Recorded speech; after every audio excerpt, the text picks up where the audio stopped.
It's okay. Off your mic, it's okay. Off your mic, Chai! Now wow, people wey suppose talk truth to power don't off mic. And if we talk, now 500,000 they go sama us, call them hate speech. But fear not, Maiyegun don't come. Him go torchlight every corner, nooks and cranny of all these bad people where they spoil our country.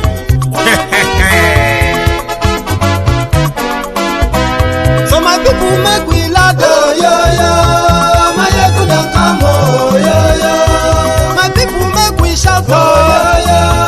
Maiyegun don't come, oh yo yo. Maiyegun don't come, man of the masses, oh yo yo. Maiyegun don't come, oh yo yo. Maiyegun Diary Politico, oh yo yo. Maiyegun don't come, oh yo yo. This one not the off in mind, oh yo yo. Maiyegun don't come, oh yo yo. And in the touchlight every corner, oh yo yo.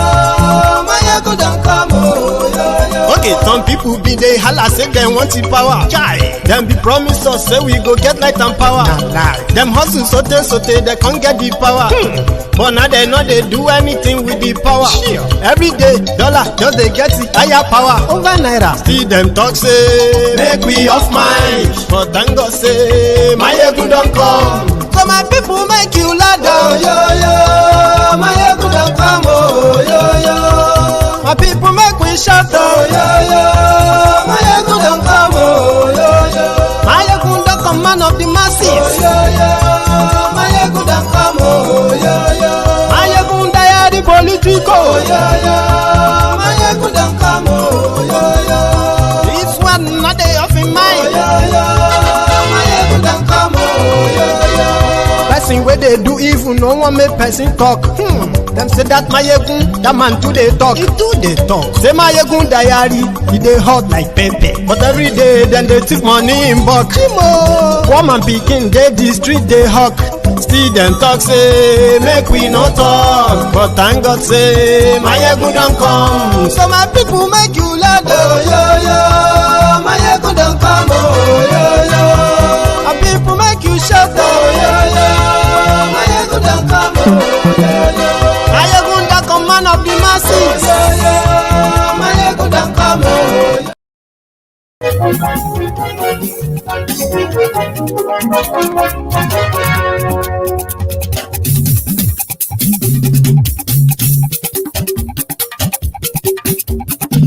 Maiyegun làwa mọ̀ làmọ̀ tó dòdòdò. Maiyegun Diary, Maiyegun number one. Hello there. Maiyegun làwa mọ̀ làmọ̀ tó dòdòdò. Maiyegun Diary, Maiyegun number one. Maiyegun ti dé o. Good morning to you, good afternoon to you, and good evening to you from wherever you are watching from. This is Maiyegun live. Ọ̀rẹ́ ara yìí. Maiyegun Diary, Maiyegun number one. Lórí Thank you so much, George Olayode. Facebook, lórí YouTube. Another secret to enjoying Maiyegun's Diary Politico, right?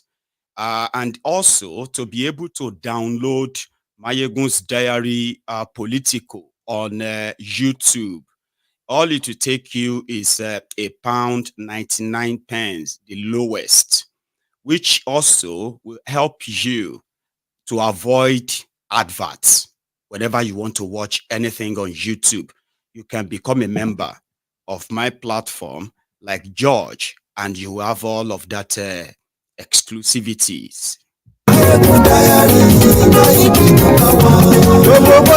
And of course, you will be supporting me when you become a member of, when you subscribe to be a member of Maiyegun's Diary Politico too, which you can also cancel anytime when you don't want to be anymore.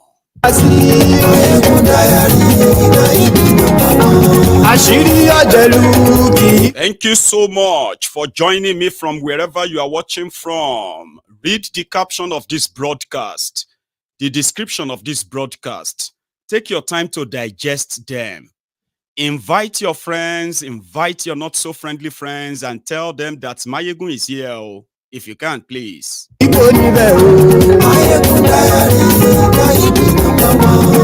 No say if I see, I will talk, right?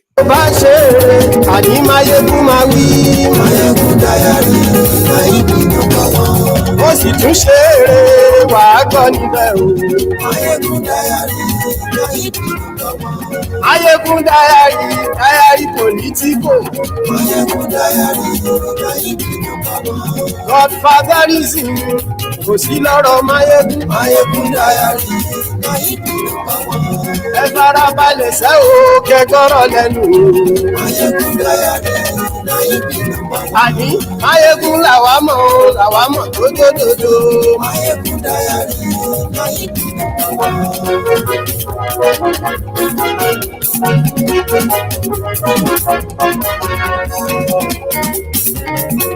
Àní ẹ̀sùn ràkì. Maiyegun ti dé. Nigeria police. They have grabbed the Labour Party chairman, Julius Abure, dragged him, like a faulty generator on the ground in Benin. The story, full story tonight. Please share this broadcast. Maiyegun ti dé. Ọ̀jẹ̀lú ẹ̀sùn ràkì. Maiyegun ti dé. Àní ẹ̀sùn ràkì. Maiyegun ti dé. Lórí Facebook. Maiyegun ti dé.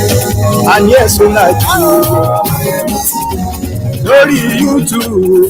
Maiyegun ti dé. Àní ẹ̀sùn ràkì. Maiyegun ti dé. Ọba bá gbé wúrẹ́. Maiyegun máa wí. Àní ẹ̀sùn ràkì. Maiyegun ti dé. Maiyegun ti dé. Ọ̀jẹ̀lú ẹ̀sùn ràkì. Maiyegun ti dé. Àní ẹ̀sùn ràkì. Maiyegun ti dé.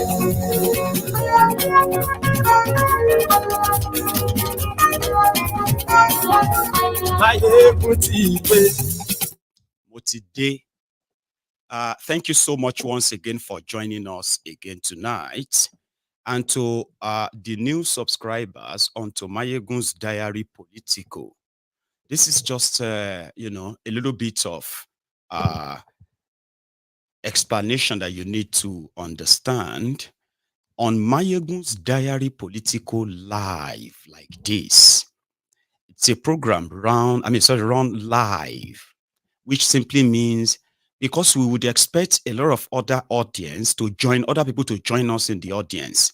So we always give room for that first 7-8 minutes of the video. Some of you found that like a waste of this or that, especially when you want to rewatch the broadcast or the video. I understand. So what we have done is that if you are joining us live, you will not really see it that way. Or you can possibly join us after 10 minutes. You know what I mean? Like if you are saving your data, for example, but where I live, it's not about the data per se, right? However, some people felt like, just get to it, let's start. But that is not how we do it here, especially when it is live. So when you're watching a replay of Maiyegun's Diary videos, especially full videos, try to fast forward the first 7 minutes if you don't like that repeated message or messages in that song. And to some of you who are non-Yorubas, especially because the song is mostly Yoruba, so that song in itself is a message telling you about this platform, telling you about me and what I actually do here.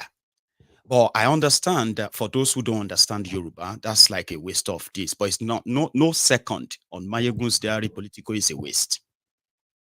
And the platform itself is purely storytelling. And what's that story?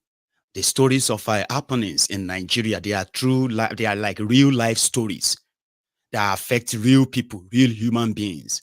So therefore, when I am relating all these stories to you, if you are the type who don't, this may not be really, really convenient for you. I have hardly seen anyone who stumbled on Maiyegun's Diary Politico that never felt like, wow, why did it take me so long to find this guy? However, I had to say this because I want you to understand where you are, okay? And also, this is a platform that doesn't support and in every way it's totally opposed to the Nigeria establishment. It doesn't matter who is in charge. It doesn't matter which tribe or really. It doesn't matter. This platform is completely opposed to Nigeria's establishment and everything that they are involved in, because we believe if we all say we have problems and everybody knows about Nigeria's problem, it is ideal for everyone who is interested to know Nigeria problem to also know those behind the problems. So when the population and the citizens are well informed, enlightened, they will stop the cycle of the recycling of the criminals in Nigeria. Do you understand? When you begin to actually see them for who they are and what they are doing to you, what they are doing to us, you'll probably help us to break the cycle, because the cycle in Nigeria is that they recycle themselves, the same criminals, and the people, they are so gullible enough to continue to enable that, purely because they have no real genuine understanding of the destruction that they will actually bring upon us. So maybe when enough of us understands the danger that these guys have dipped us in, the divisions that they have managed to allow, they have allowed to strive so long. Do you understand?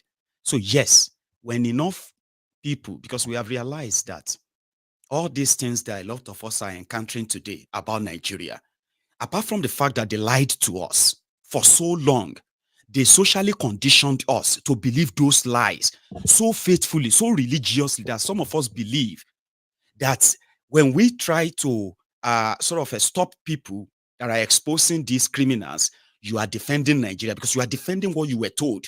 You are defending what you believe. You are defending the belief that you have lived all your life. Now, they won't teach them. They didn't teach you this in any of the schools, any of the classrooms. Okay?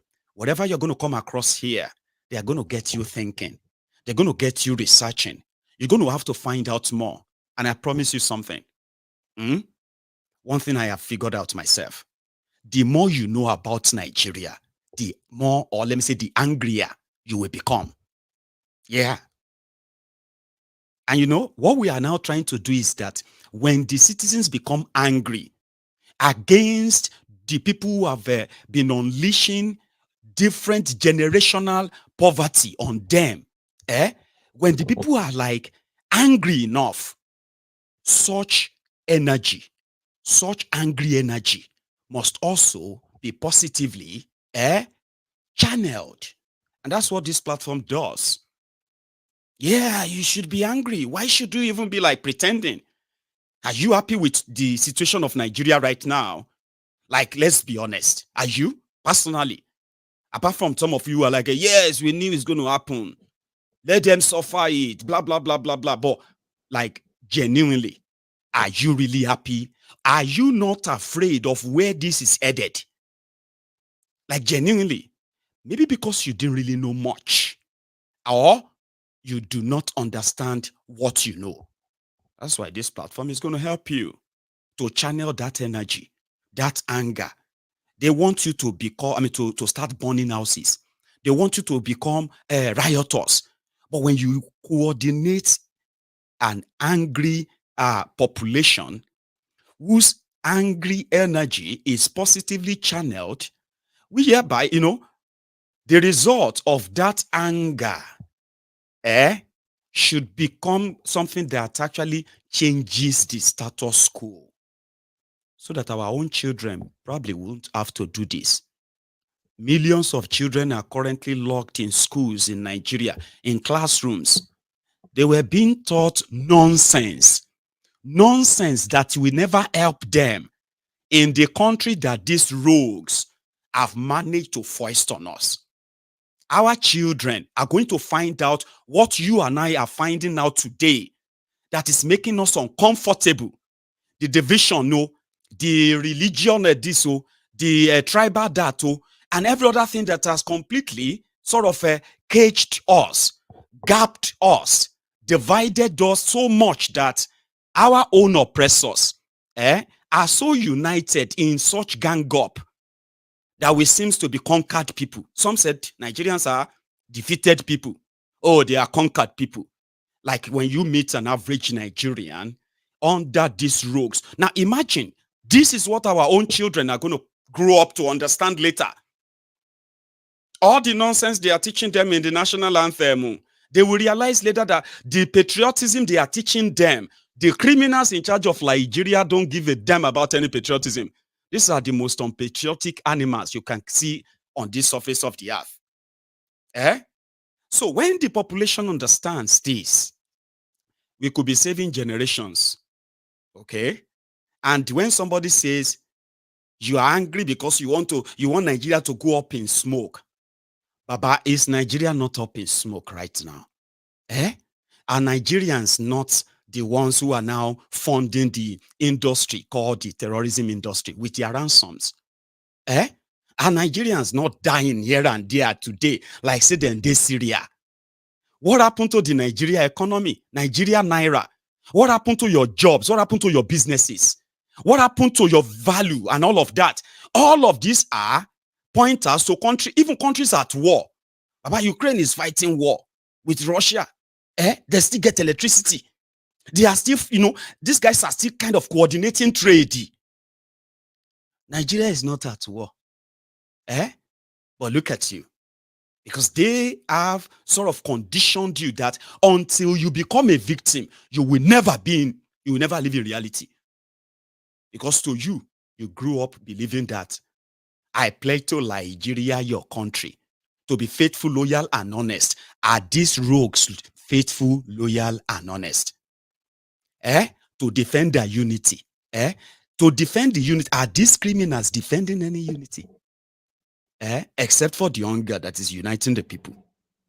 Ladies and gentlemen, I just thought I should take us into this so that you can understand where you are. Okay? And I also understand something from my own experience. Are you with me? From my own experience. I believe that Nigeria failed system has created so many enchanted people who have also formed different ideologies that they believe can save them from the calamities that is about to befall Nigeria. Yes, break it up. Let everybody go their separate ways. Oh, let us discuss confederation. Oh, these are the consequences of a failed Nigeria that they are still pretending to put together. Nigeria was supposed to break up in 2015. But you see that Egberejo lantern, and spoiler. America saw all of the pointers and they warned all their businesses, they warned all their citizens ahead of time, and they began withdrawing their investment from Nigeria. The last one was the oil companies and other, they are gone. So everybody is still wondering, Nigeria is still there 9 years after 2015.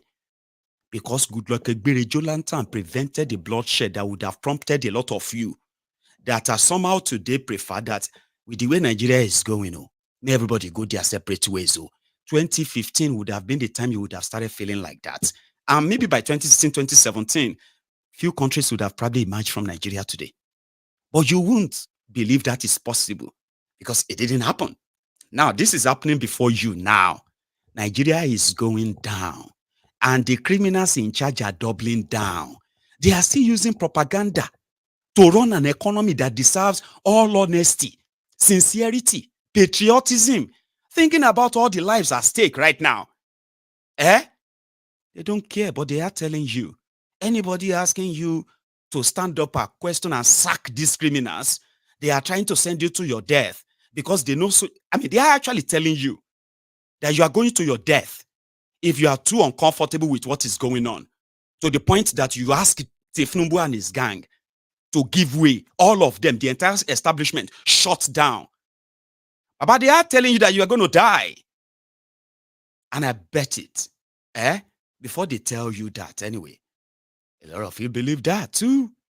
So therefore, the conditioning of you waiting like a cow, waiting to be killed, slaughtered, on the slab, that's pretty much, like the status quo. That is patriotism. You're hungry. Don't let anybody push you to be complaining about hunger. Are you the only one hungry? Eh? Don't let anybody push you. Call your children. Warn your children.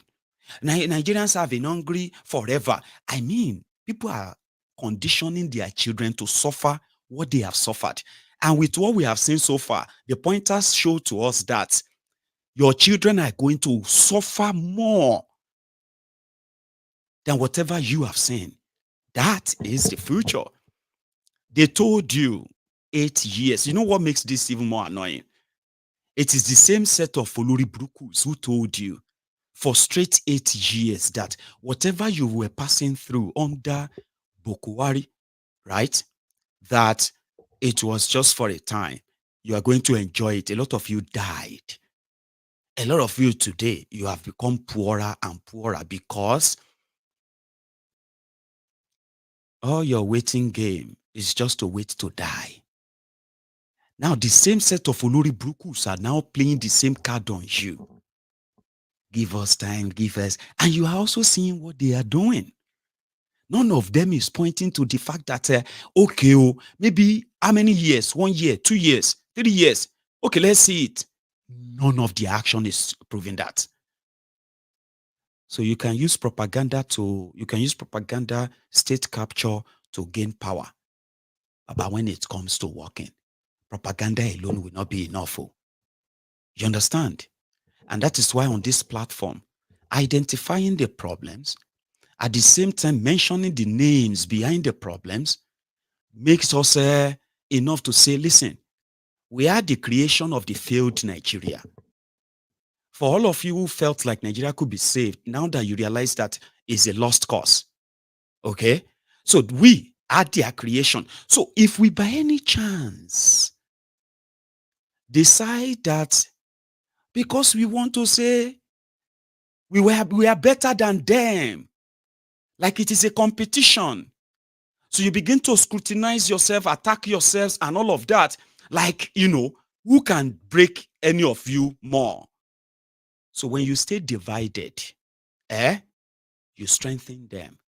And that is why on this platform, it is well stated that we won't ignore the act of sabotage to the belief that anyone opposed to the current system in Nigeria, whatever you believe in, you are probably somebody that should be an embodiment of something better than them.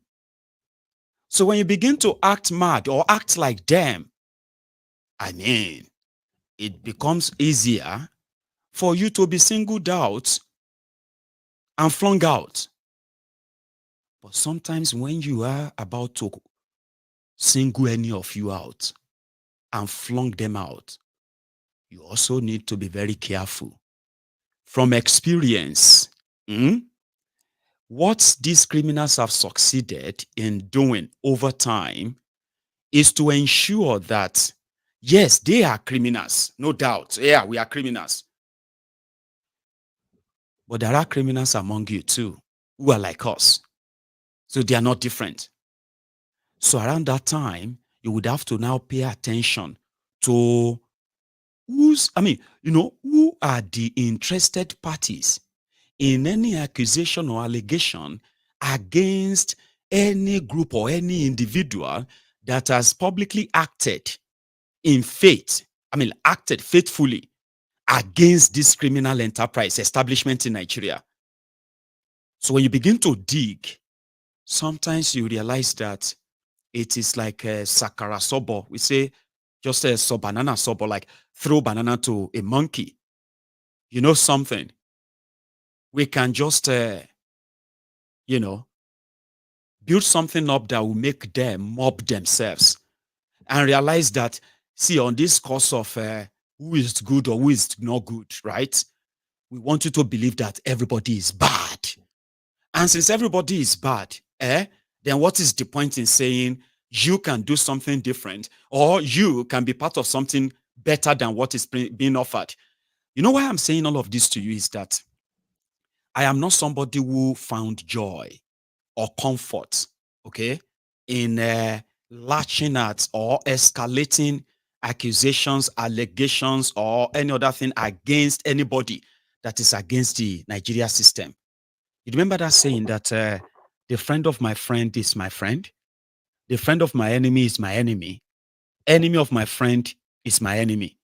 But enemy of my enemy can actually be my friend, but I can treat an enemy of my enemy with care. So this is what will now take us to the breaking news of Abure's assault today. We have been following the development, haven't we? Right. I'll give you a recap. After their 2023 charade, the obedience were thrown what you can call a bait. It started from the this is coming from not from obedience themselves. It was coming from the people destroying people, the SPV guys, the articulutas, right? As well as the abobakus, the bad idiot, the bad start. Now, they threw the bait, and somehow it took a while, okay? And finally, Peter Obi and some of them, they threw a bait, right? And they took it. So they started asking for an account of the presidential campaign. Something that ordinarily the humbled slaves, the sophisticated morons, I'm talking about the Lagos Abobakus, the crumb eaters, the ass lickers, the all-risers, they dare not ask any of their rogue leaders to give account of their election. Never. Like I said, because they accept we are criminals, we are thieves. But if you want to prove to us that you are not thieves, show us account. And they took bait. Meanwhile, behind the scene, there were some profligacy going on. Abure and whatever is in his own crew, they themselves, they were dipping their hands in the cookie jar. Now, as a party too, you have APC, Egbekegbe, you have the people destroying people. These two political parties have been in charge of Nigeria for the last 24 years. And of course, responsible for whatever you have facing today, right? You can't even ask them to give account of their presidential election. What you will see is presidential committee, then the stolen billions from governors, their governors and others, right, will be used to fund their next step. So they don't give account. Anyway, they do, and they don't argue with you. Yes, we don't need to give account. We are thieves. So, or you said you are not thief. Show us this. And I think that quickly opened door for the same character that you witnessed during your charade election. Arabambi and Apampasi, the two criminals that surfaced from nowhere. I mean, you know their roles. Then they came up again with another allegation. And they said, this is not about Peter Obi. We are not talking about Obi, but we just want the world to know that all the money used to buy forms from the Labour Party and some people who gave the party money so that they can get the tickets, all this money running into over 3 billion naira. Nobody knows where the money is anymore. That was the beginning. Really? 3 billion naira. Okay. Abure. In a situation like this, it should be a straightforward thing. I mean, like I said, it was a bait. They threw it and they grabbed it. So somehow, instead of Abure, right, to just say, well, this is an easy case, right? Okay, if you want to give it a try, then the treasurer release all these bank statements and at the same time, release all the expenditures of the party during this time. And, that simply just means it's easier and obedient who are like, oh, Peter Obi who uploaded the balance of money he left in different banks for Anambra State and the interest on those money before Obaino came, squander everything, right? So these were part of the things that got some of disobedient to attracted to Obi. So you where they kind of fly under that radar. All of this, so before we even join them anyway, sure you get, like they are running there, they are doing their stuff in the place. But they meant to be and they are obedient, and the obedient join them. So all searchlight is on them. So Abure didn't do that. Okay. From what we now heard, Abure sort of called their bluff. So these guys went on to the media. When they went on TV, they amplified their allegation. Social media was on fire. But as long as you know they mention Obi, you can continue with Labour Party. That's none of our business. But they were still interested. So they started asking Abure, listen. This shouldn't be difficult. Okay? It should be a straightforward thing. At least you are not the only person in the party, Abi. So if there are other people who are like, just give the account and, now there will start. Now, why am I telling you all of this? Is because normal, this should have been a political party in Nigeria. And inside that party, there has been a suspicion of mismanagement of money. And there is a petition that, yes, some money has been stolen. You will now write to the police to investigate if money is missing. Police now will conduct their own investigation. Now, police go discover if money were transferred for this or to that person's account and all of that. That is when police will now begin to invite parties. And so we do for years, anyway. Or maybe they watch too much American films, Abi. Maybe I've been watching too much American movies, but that's how it should be, right? So police would have their evidence. Now they will now begin to invite everybody concerned so that to hear if they are going to implicate themselves and deny. Police don't get evidence already. Now, all of this, all of us may not even know. Media may even have told us that there is an ongoing investigation, financial misconduct of Labour Party under investigation. So media may have told you all of that, but the day police will come out and say, yes, we have been investigating financial misappropriation or election fund misappropriation of Labour Party. And from our own preliminary investigation, we have found out that there is a cause to show that a crime has been committed. Money has been moved and has been used for the purpose that they are not meant for. So therefore, police will establish that the crime has been committed. Do you understand? And the people who are like the parties who committed the crime, police would have had them on tape to deny that they didn't. Then finally, they will show them evidence and say, well, this is what you have done. We have to arrest you now. So you won't be going home. So that moment, they are ready to charge you because they have the evidence. They've seen that money moves everywhere. That should be easy. But this is where I now said, you must be very careful if you are following the story.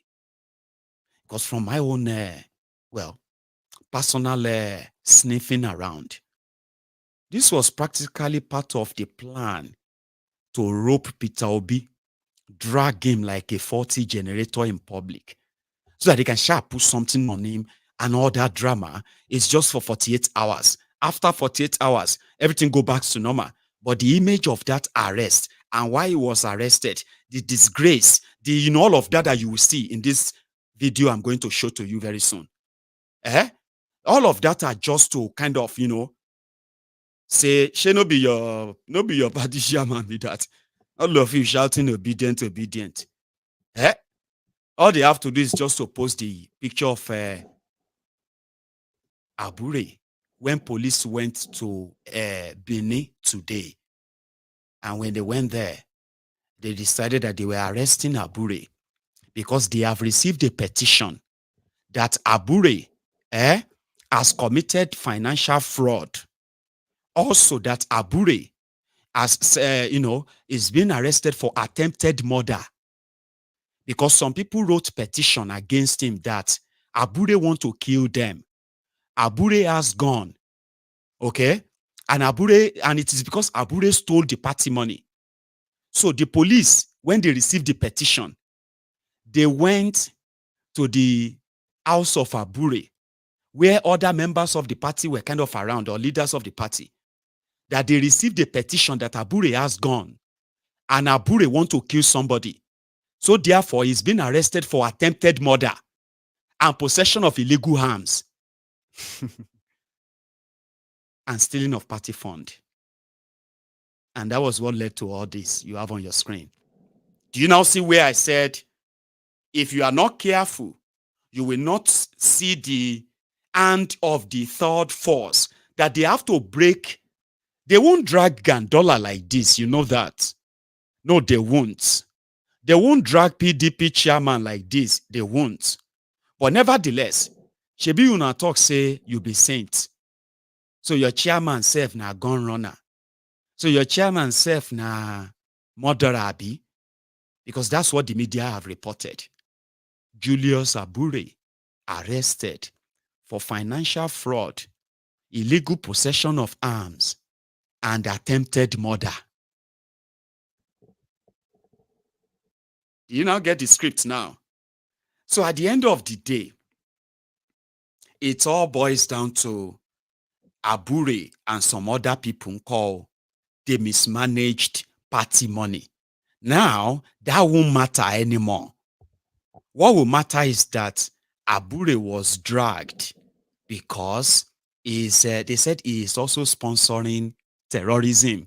How many of you remember when Araba and BDLT said, Abure, they must check that all this terrorism in Nigeria, all this increasing insecurity, the money Abure is using money to fund terrorism in Nigeria. How many of you remember that video? I'm so sorry I didn't bring it on tonight.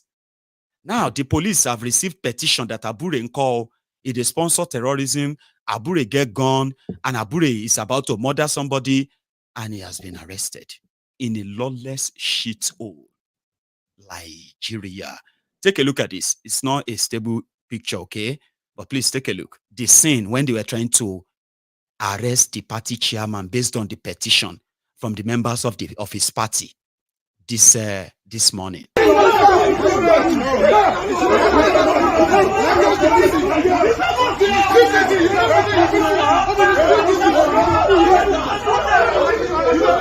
If this on this side, okay.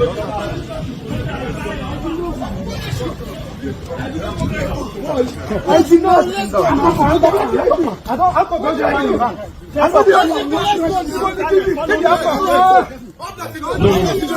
No, not being around. Our person.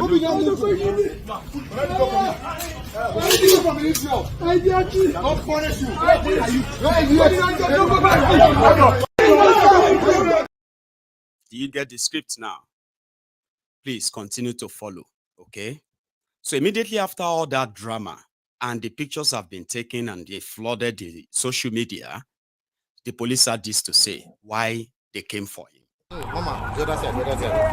Yes, sir. Sorry. Wait. Please move. Is it okay? Oh, yeah. Here. Please explain to us exactly what is happening here. Concerning the arrest of the national chairman of the Labour Party. Yes, good afternoon, gentlemen of the press. I wish to confirm the arrest of the factional chairman of the Labour Party of Nigeria, Mr. Julius Abure, and I think 3 or 4 others. This has to do with a written petition that was endorsed to the AIG Zone 5 from the Office of the Inspector General of Police in the case of the attempted murder, conspiracy, previous related offences. So based on that petition, he was arrested and the investigation is ongoing. He was just arrested today. The investigation is ongoing. I think we also recovered some, we were also in possession of a firearm, I think a shotgun and 3 rounds of live ammunition. So the investigation is ongoing. He was just arrested today. So I will, more details will be provided as the investigation continues. There are reports that men of the Nigerian police came up. How true? It's not true. We cannot It's a video clip. National chairman. Yeah, that video clip is not true. It was on the ground because I think whether it's policemen or some people that were attached to him, they tried to prevent the police from carrying out a lawful arrest. The police has powers to carry out a lawful arrest. And some people try to prevent the police from doing that. And they told him to sit on the ground. We will not, we are civilized beings. We don't need to assault somebody that wants to invite to our office to hear his own side of the story. There are allegations against him. Attempted murder. There were video clips, recordings of the petitioner being assaulted, being beaten when he came to Benin, I think last year, to conduct a word something. And there are videos of him being beaten. And based on that, he wrote to the Inspector General of Police. And the IGP in turn endorsed that petition to Zone 5 because Zone 5 is Benin. It's closer to where the offense was committed. And based on that petition, he was invited. So when we try to invite him to the station, people try to prevent his lawful arrest. Okay. And that's what caused that chaos. No policeman assaulted the chairman is here. If he's allowed, later if he's allowed to speak, I'm sure we will corroborate what I have just said. He was not assaulted. He was never beaten. Thank you. Thank you, sir. Nuisance lele. Nuisance lele. Nigeria, Nigeria, all it takes is for somebody to say, Maiyegun, I have gone, and he wants to kill me. And the Nigeria police will come around and pick you up. And as you heard him, the security around, they only came to invite him. Because a petition from the police IG. They follow the script. Anyway, as it is now, we are just waiting for them to now display some guns. That is their modus operandi. Okay, that also, the picture will be taken and it will go viral. They will put guns. They will, all the men, 4 men, they also are kidnapped with him. They will put all of them in a dejected, sad position, put guns in front of them and take pictures so that APC, PDP can use that same image. Once they tell you to go and get your PVC again, they can just say, Bori. Nigeria is a crime scene. And if you have become their victim before, you will not wish it on anybody. You won't wish it on anyone. So right now, they have told us that because Ajero, and they even called him, police called him factional chairman. After the court confirmed him as the authentic chairman, the police, which has already taken side, said they came to invite him and investigation continues. Have you seen all this so disjointed act, Abi? It can only happen in a lawless country like Nigeria. And that is why, if you are still living on the renewed hope, ladies and gentlemen, something is about to sort of eat you. But I will do that as well, stage by stage, okay, in phase or in phases, right? Tifnumbu.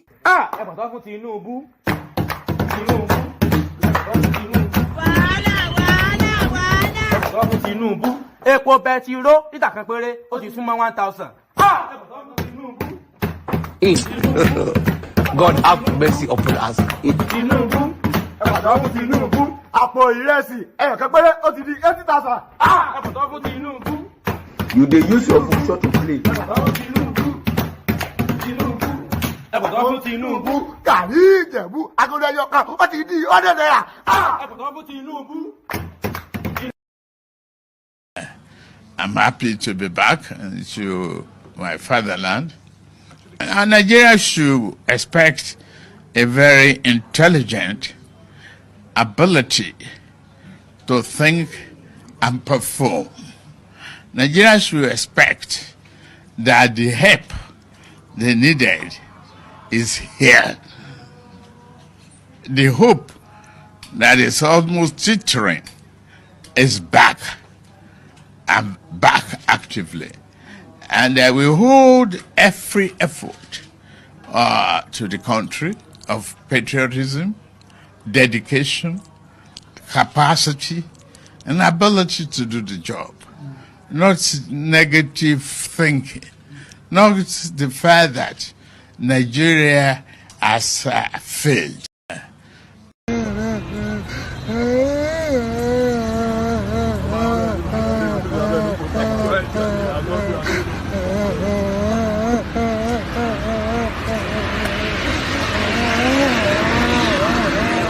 water.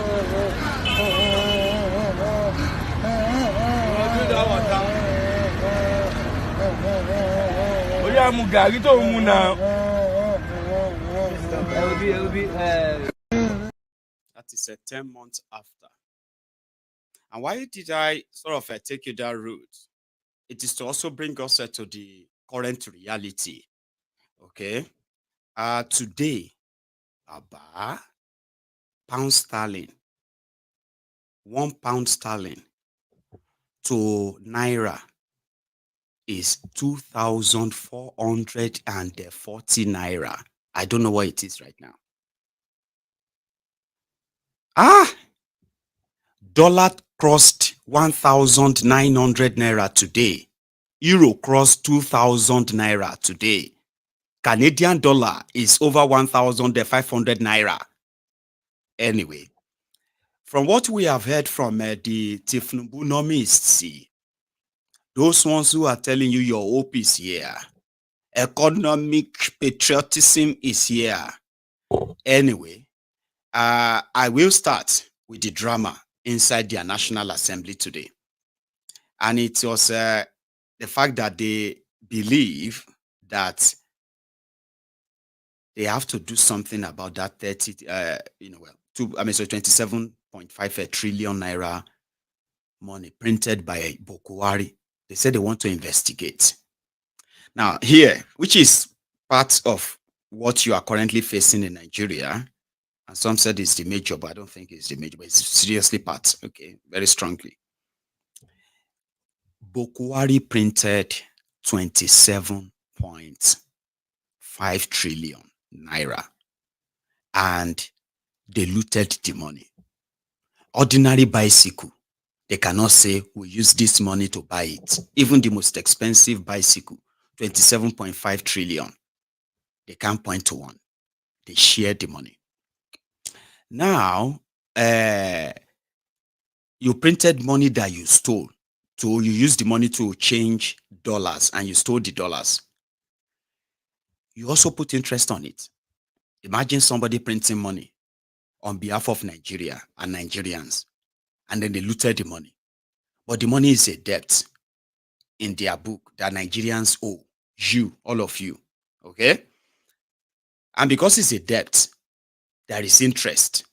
So that 27.5 trillion that they printed, they said the total today is now, with interest, is 30 trillion Naira. You know, say it's like me using my printer to print money, then borrow myself and then loan the money to myself. And I just write it in the book. I say, okay, what happened is I'll just use this money to just like a jaye, do all of that. No, nothing, okay?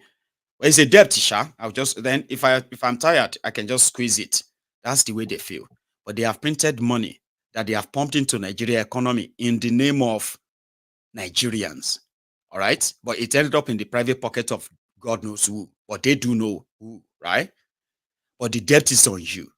So these clowns, they knew that Bokwari broke the law, printing money. They asked for their own share. If Bokwari wanted them to approve it and say they were aware of it, these guys in the National Assembly, these senators, House of Rep members, about these guys sat just 30 days to the end of Bokwari's 8 years, and they sat and they approved that Bokwari got their approval. So therefore, printing of that money was never illegal. So it was legal. They did not ask what they used the money for. They did not, when they sent them all that memo, right, for them to help Bokwari legalize their stealing, they were not interested in what they used the money for. They asked for their own share. Bajabia Amole, they gave him $15 million for the House of Representative members. And if you go and Google this now, you'll see there, you will even see my video that indeed publicized and amplified that fraud. Go back to May 24, 25, 2023. These guys sat. Bajabia Amole collected $15 million. This Rubber Stamp Lawan collected $25 million for the senators. He shared his own money. There was no problem. It was Gbajabiamila Amole that did not share his own money. First, they said Gbajabiamila Amole called all of them and gave them $10,000 for endorsing the robbery of the century, the robbery of the people's peace, the robbery of people's health, the robbery of people's jobs, people's businesses, children, women, and all of that. For that robbery, these guys collected $40 million. Go and check it. It's online. And it was because Gbajabiamila Amole did not share his. You know what he did? They have 360 House of Representative members across Nigeria. Gbajabiamila Amole gave each of them $10,000, which ended up as $3.6 million. That was how much Gbajabiamila Amole gave them, $3.6 million out of $15 million. That was when Kasala burst. And he was away. He was running away. He was sending his deputy to go and attend to the last 3 days or last 4 days of Buhari's regime. Or, he never showed up there again. Go and read about it. All of this to make sure that the money printed by Buhari illegally became legal by these rogues. Now they want to investigate it. The same people that approved it, collected money, they want to investigate. I'll take you in there, in case if you haven't seen it. It's not in the interest of Nigerians. And that's the reason why we are discussing. Am I right or wrong? Those who are in support of what the Senate President is saying, say aye. Those against say nay. So the DSP, stick to the issue. Now, okay. Senator Ndume, you were there when the Ways and Means were approved. I was not there. I was not there.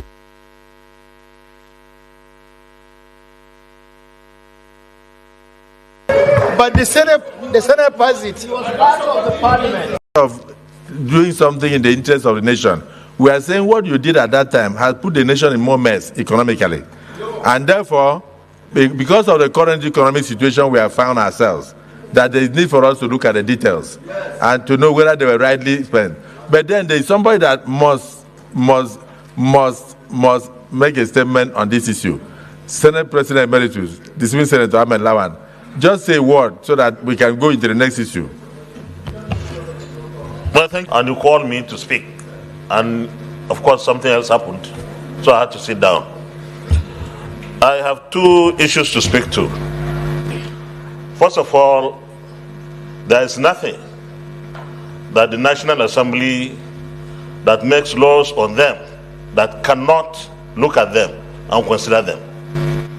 If there were expenditures wrongly done in contradiction to the provisions of the Constitution, the National Assembly can look at the expenditures, and if sanctions are needed for unlawful or wrong or unauthorized expenditures, the National Assembly can provide the sanctions. That is one. Secondly, Mr. President, what the 9th National Assembly approved or ratified in terms of ways and means was not 29 or 30 trillion. It was 22. But there was 819 billion to attend to deal and address very serious infrastructural dilapidations that we had across the country. So it was not 30 trillion. It was 22, and then of course the one we had made it almost 23. So if we have a ways and means that is 30 today, that means something happened between then and now. And it's for the National Assembly to find out what happened. Mr. President, distinguished colleagues, nobody in this chamber should suggest that we shouldn't look to anything that we feel is in the public interest. But let me say this very clearly. What Nigerians want today is food. What Nigerians want today is food and security. This belongs to the medium term or long term action that we need to take. How are we going to provide food for Nigerians and protect their lives tomorrow or from today. This report talks about it. Mr. President, let's not put the cart before the horse. Let's consider it necessary to look at what happened in the past. But we are in the present, and the present is so unpleasant. And we have to act very, very swiftly. Thank you very much. Even though the ways and means were part of the things that have put us where we are today, that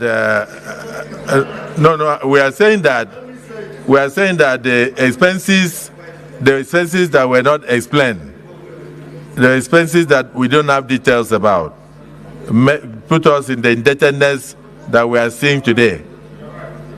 The expenses that we don't have details put us in the indebtedness that we have today, and therefore has affected even the ability of government to provide essential needs and services for the public. That we need to look into those things. However, that what is facing us today is a current food situation, food crisis, immediate crisis. So we need to look at what we can do in the immediate to put food on the table of Nigerians. And that is the most emergency we have. And then the aspect of looking at what went on, whether ways and means, whether anchor borrowers program, whether intervention funds, whatever, those are things that constitutionally we are empowered to do, and we shall do so. And if we need to do so, we can agree here on how we are going to take care of those things. But let us look at this report and see the recommendations that can assist the federal government to bring the current food insecurity to a minimal level. The more you look, the less you see. The more you look, the less you see. You dey follow? You dey hear trillion, okay, critical infrastructural 800 billion, but the money was not supposed to be 30 trillion, but something has happened between then and now, because Tinubu self done the printing his own money, and that is not even part of the 27.4 trillion or 5 trillion. Okay, right now we don't know how many trillion Tinubu don't print.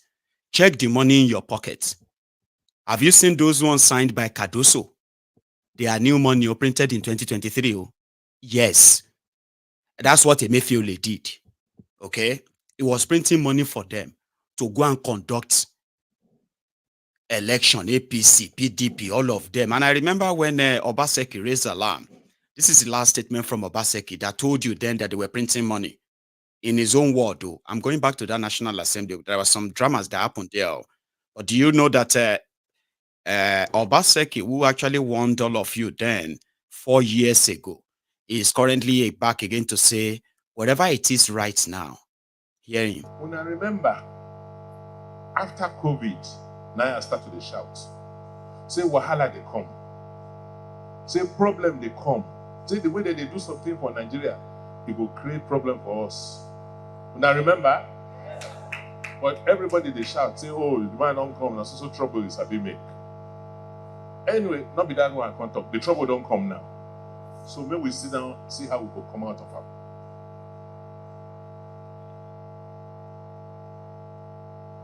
I know one this be like person when I say bad news. No. From what I know, this problem is not going to come out, it's not going to go away soon. We just start. I'm sorry about not that the truth. I know the lie to I don't feel lie to my people. This problem is not going to come out soon. Because the way we're supposed to have dressed up will never start. Everybody still they blame each other, they talk each other. I get one the minister for information, they open mouth, they talk anyhow. Rather than us sit down to say problem, they make all of us come together, see how we can resolve this problem. Some people still they do politics with the crisis when we get. What will be the problem? Problem is for many years now, we dey spend money when we don't get. Nigeria not get money again.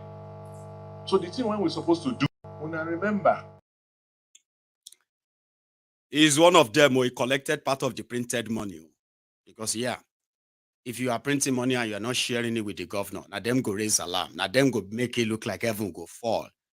ask Goodluck Jonathan when they heard that Nigeria get almost $18 billion in excess crude account. The state governors, Oshiomole, Isaleko, Barack Obama, they instituted a court case. Ubima Judas Iscariot, Rotif Miamechi, they all instituted a case against Jonathan. Share the money, went until they emptied the place. When Jonathan was leaving, he left 7.5 billion in that excess crude account. Right now, today, as you are watching this video, Nigeria excess crude account, the balance there, reach $200. And it's not an exaggeration. They left that one there so that they don't close the account yet. But the account is pretty much like dormant now. This was account APC, met billions of dollars. Dollars, not Naira. 7.5 billion Naira dollars. That's how much they met in Nigeria access to the account. It's all gone anyway. And yes, in their effort to go and rescue Naira, I'm coming back to the printed money. We are going back to the National Assembly, but keep following me like that. You see this Lagos, they call them the Lagos boys, city boys, whose only area of expertise is to pick your pocket and blow the money. Here you get, like the Agberos or the land grabbers. We sell one land to about 4 people, and they will have a party the following weekend where they will blow the money away. That's exactly what these criminals from Lagos, that's who they are. Pick their pocket, blow the money.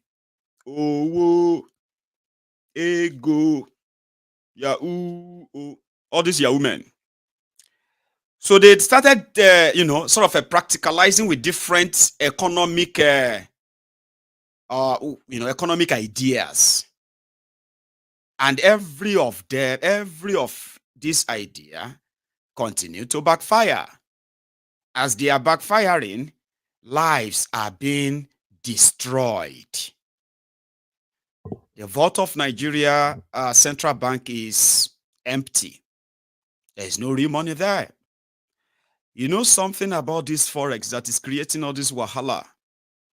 Nigeria has 3 different ways or 3 different means of generating foreign exchange. The first one is from oil. Crude oil and this, associated other component like that, liquid gas and LNG. Nigeria sell them abroad and they get forex for it. The second mean that Nigeria generates forex from is non-oil exportation.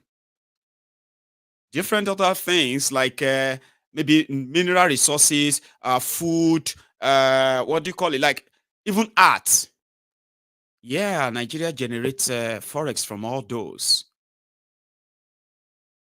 And the last one, which has remained the biggest one for years now, us, the diasporans. It is, it was meant to be the last forex earning demography. Our remittances are in billions of dollars because we have been subsidizing our own family members, loved ones, and on from time immemorial. But we were never respected beyond that. The color of our money actually determines the color of the respect that we will get. So we're just there, right? So Nigeria lost the crude oil sale to thieves in government, out of government, to the point that Nigeria barely make peanuts, despite them saying Nigeria's exportation of crude oil or daily production of crude oil is over 1.5 million barrels. That's all Nigerians know. They have no idea what happened to the money. They have no idea how much is the money. They have no idea when the money is paid. They have no clue which account the money is paid into. They just know that they are oil producing country where the entire revenue from that area has dried up straight to the private pockets. For a country of over 200 million people. Some of you outside Nigeria, Africans, you'll be wondering sometimes, like, what is really wrong with these people? And then you will think, if Nigeria lost revenue, forex, through oil, maybe they are getting it from other sector that they are investing in, like local production, improved and increased exportation on different fronts. That will also means other people will need to buy Naira before they can buy from you. But right now, these economic criminals, economic terrorists, they have continued the economic jihad that Bokwari and his jihadist CPC criminal terrorist part of APC. They were the first to declare economic jihad on all of you.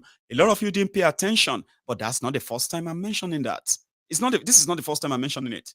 Economic jihad. Now, they have continued that economic war on you, and it's just through their policies. It's unfortunate, right? So those sectors are there, and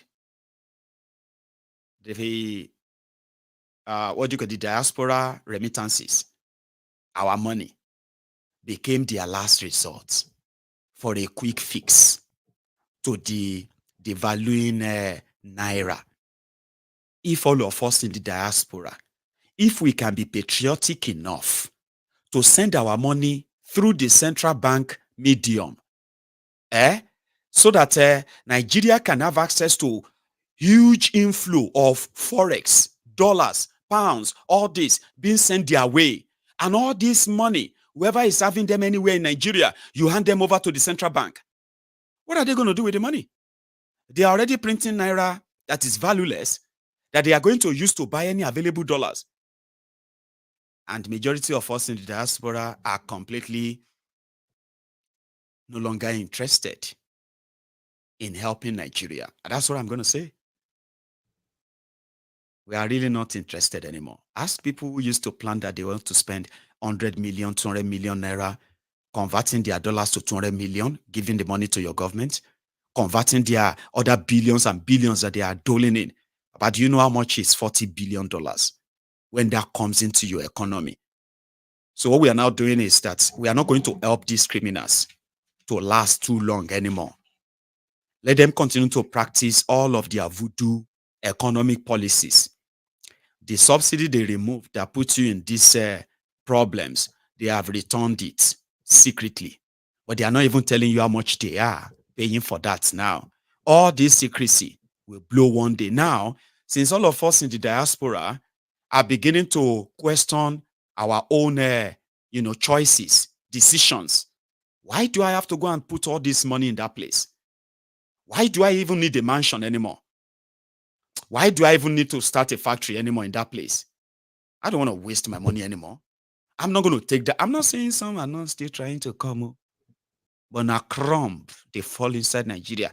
Even in 10 months, Tinubu could not convince one single investor, major investor in any sector in Nigeria. They are still selling you propaganda.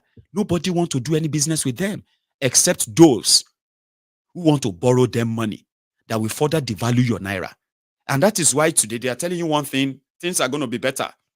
And just between January and February, this February, today is the 21st of February, right? This February, between January and February, they have increased the import duty, the money you pay to bring anything to Nigeria. They have increased that 4 times. Even today makes it a 5th time. They have increased it again today. They have increased the exchange rate, how much you will pay in Naira, in dollar equivalent when you want to clear anything in their port. Because all they know is to pick your pocket. They have no idea of how to build policies, nurture policies, grow it enough that it becomes, beneficial to everybody. No. It's a quick fix. And whenever there is money, they quickly put something there that takes it. They told everybody that if you send money to Nigeria now, they need your dollar, they need your pounds, they need all those forex. They will give your family members worthless Naira. So that when they now take the money, they can go to the market and begin to buy expensive, you know what I mean? Like, because all they need is that dollar, not because they want to make those dollars or forex available to true businessmen. No. It's for them. It's called mop-up. No wonder this voodoo economist, Kadibi Kadio, Kadoso, in their policy to stop the Naira that is crashing, ladies and gentlemen, they have decided to attack the functional Binance, where you have a peer-to-peer payment system. They have attacked it. Right now, they actually want it shut down. But they've come for your crypto. Listen to me. 2-3 months ago, these criminals, Emefiole banned cryptocurrency, but they were all trading on crypto. They have cryptocurrency app on their phones. Malamu has cryptocurrency. Emefiole has cryptocurrency app. They were all trading there, right? But they banned cryptocurrency in Nigeria. That's one of the reasons why some of those who supported Tifnumbu believe that once Tifnumbu comes in, it's going to lift the ban on crypto. Listen to me, oh. So like 2 months ago, they advised Tifnumbu that if Tifnumbu want to improve the Naira, it should lift the ban on cryptocurrency so that people can begin to flood Nigeria with dollars on the P2P system. So that, they were seeing how people trade. You see, let me explain P2P to some of you, because myself, I didn't even know much about it until I was researching on this topic, like reading about this or that around what I'm telling you today, okay? It's called peer-to-peer payment system. So how does it work? I'll tell you. It is like this. Let's say you want to buy dollars, okay? Now, you just need an account. Open an account on Binance. Link it to your bank account. And if you also have a dollar account yourself, so what you do is this. When you want to buy dollars, you will look for who wants to sell theirs. So usually, the trading volume, the demand and supply will determine what rate it will be sold. Okay. So normally, when things are not like what they are now, once you go onto that place, right, and you just look for who has dollars to sell, and somebody who has dollar will say, okay, I do, and I'm selling it for this rate, 500 Naira to $1.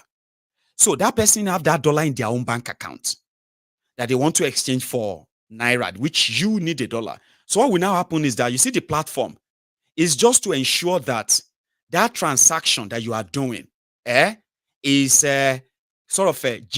authenticated enough, okay, that you are both safe. So when you say I want to buy dollars, right, for example, when you pay that person and the person confirmed that the money is in his own bank account, it will now release the amount of dollars you want. Once he releases that could go straight into your own domiciliary account. You see, right there, you can now see the volume of trade, how much dollars were sold on Binance, how much Naira was sold. Now, some people were actually making money through cryptocurrency, and through that same Binance app, right? You can convert your crypto to dollar, which is to cash, to dollar, or even to Naira. You understand? And save that in your bank account. It is completely legit. The platform is just like for traders. The platform doesn't take the dollar from you and give another person Naira. No, that's not how they do it. Money transfer businesses does that. Okay? When you transfer money to somebody from one app now, that's you like money transfer. No, not even like, maybe money transfer. When you send money through MoneyGram, SendWave and all those. Okay? So their system will show if they pay them in dollar or the Naira. You will understand, right? So pay to pay is like the life of businesses in Nigeria. so that you can easily go in there. So when you see the volume of how much they are trading a day, the Agbadorians, they saw that. And to them, they believe that people were giving the dollars to Binance. So when they look at and see $11 million traded today, and this is how much dollar was sold for, 8 million euro was, I'm talking about a platform that runs billions of trade, because it's just like I said, platform, looking for something you want, and then somebody have it and they sell it to you, and based on demand and supply. But the problem right now is that those who now have their dollars, they don't want Naira. Businesses who are like into importation, a lot of them goes there to look for those who have enough dollars they can buy to pay for their businesses abroad. So the problem now is that majority don't even want your dollar, your Naira in their bank anymore. It's a complete loss, like there's no demand for it. So what that means is that if you have Naira right there sitting in your bank, you will be watching it depreciate until it will lose every value. Do you want me to give you an example of what that means, right? Let's say you have 10 million Naira in your, okay, that would be like too much for me to use for what I want to, scenario I want to play, play. Let's say you have 1 million Naira in your bank account, right? 10 months ago. So that 1 million Naira in your bank account 10 months ago was, if you convert that to dollars, for example, right? A stable currency in that climb, it's going to give you more than 1,000, let's say $1,200. Okay? That is your 1 million Naira. Still very devalued though. But you see something, 10 months later, you see that your 1 million Naira today, is now pretty much like about $400. So if you have dollars and somebody have 1 million, and you give them your $400 now, and they give you 1 million to you, you have sold it very well. I don't make profits. Can you imagine how much a dollar I sold today? You see, the moment you convert it to that Naira, begin to count days and begin to look at clock. Because that 1 million Naira can turn to $100, even within a week, with the way Nigerian Naira is going right now. So which simply means every Naira is becoming worthless every second. The value you are losing is that when you now take that your 1 million Naira, you see 1 million Naira can still buy you about a 12 bag of rice today. Okay, 12 bag of rice, 1 million Naira. Meanwhile, the same 1 million Naira 10 months ago will buy you, let me see, it will buy you about 30 to 40 bags of rice, that 1 million Naira 10 months ago. But today, it can only buy you about maybe 12, 13, or 15 bags. So what you will now know to know the value is reducing is that it is still 1 million Naira in your bank. It's still there, 1 million Naira. Nothing changed. It's not reduced though. But take it out very soon.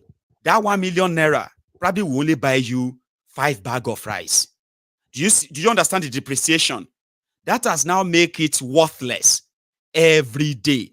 Keeping Naira means you are losing. Even if you are not interested in dollars, it simply means that the value of that Naira can't buy you anything. Now, they said that they must shut it down.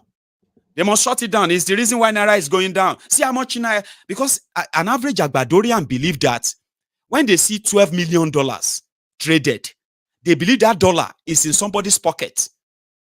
Like one person, like Binance have the money. Okay? So they were now asking, Share Binance is printing his own Naira. Abi, how are they paying people? How are they giving Naira to people with all these dollars showing on their platform? But I didn't know that Nigerian Central Bank is going to believe that too. They unban crypto. Today, they don't ban Binance. Because according to them, if they can make sure that Binance give all the dollars they have in their kitty to Nigeria, and Nigeria will be the one to give dollars to all of you, whenever you go on to Binance, it will only be central bank. So when you need dollars, what happens is that you will give the dollar to them, and they will give you Naira. They didn't build the platform. That is an economic policy. I have just been reading it there now that they are celebrating that Nigeria has banned crypto. The one they unbanned 2 months ago. Emefiele banned crypto. Tifnumbu unbanned it, or Kadoso Kadibi unbanned it 2 months ago. Now today they don't ban him again because according to them, it must be the reason why Naira is falling, Jare. So other policies they are pursuing to rescue Naira is to send EFCC after all the Bureau de change in Nigeria, the BDCs. The BDCs are the money changers. Okay? They are those who benefited most under Bokwari when the Central Bank of Emefiole, when they were doing that round tripping, Maman Daura, what's that guy's name? Tunde, what again, Jared? That personal secretary to Bokwari. When they were doing all the round tripping, all these Fulani terrorists, these northern criminals, majority of these BDCs, they will sit in their shop and they will receive a call. Hey, Abu, where are you, K? I have $10 million. Fresh, mint, Central Bank. So Abu will now be asking, how much you want to sell them? Kudus. And Kudus will be like, you know that dollar is now 350. Oh, Abu, dollar is 350. Kudus no do like that. You know, business is very hard. And things are tough. You cannot give it to me for 350. Please, just I'll give you 150. Gasikiani. No, Abu. I'll give you 300. You can get 50 Naira on it. That's enough. I'll give you $10 million. Middlemen, that's what they call the round tripping. About banks, they collect money from Bureau de change. You don't hear that before? Yes, that was how bad it was under Bokwari. It was to enrich some few people, and they succeeded. But the dollar itself, nobody knows where the dollars are anymore. Gone. But Tifnumbu's policy believes that we need to clamp down on this Bureau de change. They are the ones that are selling dollars for 1,000 something, 1,000 kiniko. Not because we didn't invest in the real infrastructure. They were building train, but they were not really interested in electricity, the real power that drives an economy. They are not interested. They were interested in, they want to build locomotive abandoned train that nobody in China will enter them anymore. And they want you to be happy with that. Why billions and trillions of your money are gone? Some of them loaned, like borrowed money, then devalued your Naira further. Why they were busy with, what do you call it? Why they were busy with all of that? They believe that the Bureau de change are the problem. Now, they kind of believe that now. They send soldiers, send the ESCC with guns to go all over Nigeria. This was them in Ibadan.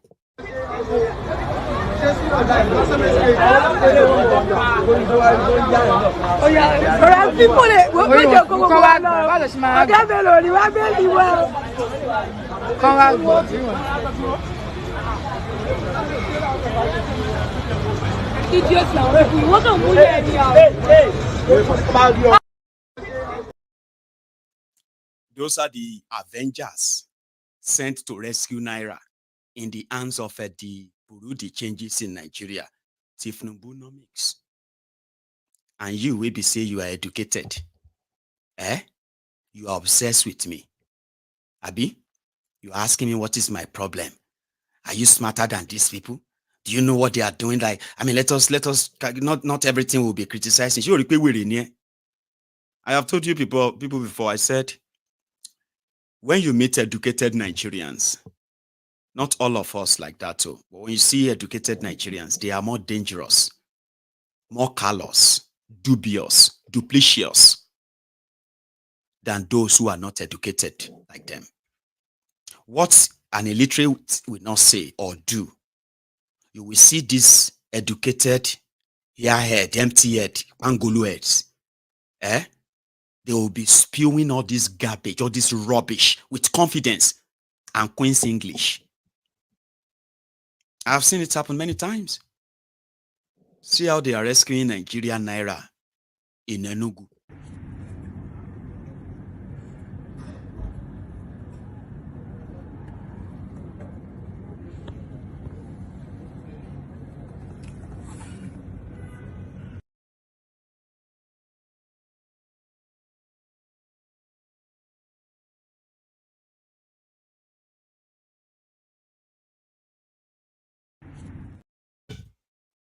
Now, after all of that, when Naira can enter 2,500, they will now begin to look for, now who is supposed to blame now? Do we have anybody left to blame? Where do you think they have all the dollars? Where can we go again? And those are the people that are giving you hope. Let's say this Afar has lost hope completely. I know you don't understand Hausa, but this man is saying Tifnumbu is an infidel and his wife. I said, Afar, this wasn't what you said the last time. The last time we had a conversation, you were saying that one Muslim is great, two Muslim is greatest. Kilo wasare so Tifnumbu the infidel. Ibini is hunger. And he go, now this is just the beginning. Yanzu shi Tinubu mata ta arniya ce, kuma ko arniya oga ce daga cikin arna. Ita ma hukuncin da Allah ya ce a kashe ta. Don mi tana cikin shugabannin arna. Fasto. Haka Qur'ani ya magana. Jagorora na kahirci Allah ya ce a kashe su. Jama'a in an ce wance fasto ta me matsayinta jagora. In an ce liman me matsayin shi jagora. To jagororin kahirci Allah ya ce a kashe su. Ba irin ahlul kitabin da Allah ya ce a aura bane ita mata Tinubu. Sannan kuna ganin wanda ya gagara musuluntar da ɗiyani da mata ta shekaru a ce kuma muslim ticket ne. Nuisance leleyi. Nuisance leleyi. Somebody is asking, what is a BDC? It is the short for Bureau de Change. You know those Bureau de Change now? Where you go change money.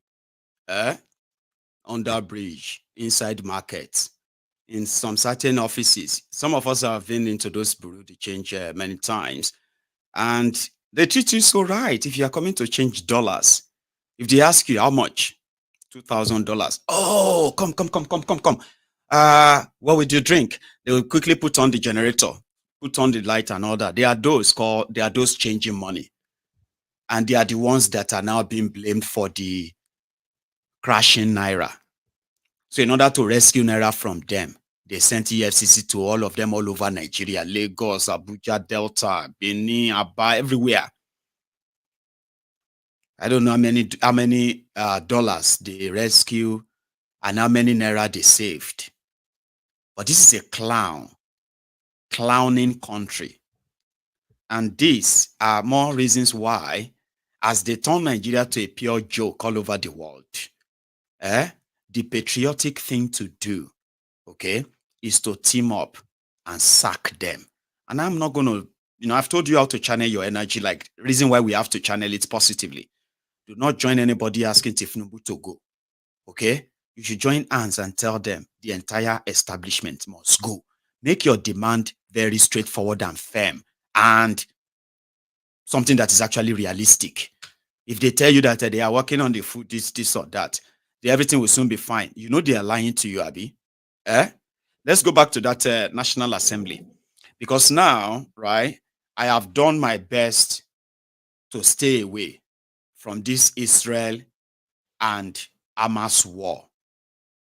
It is not because I didn't have something to say, but it is because, well, the existential threat that myself, my family, my children and my loved ones face in Nigeria because of Islamic terrorism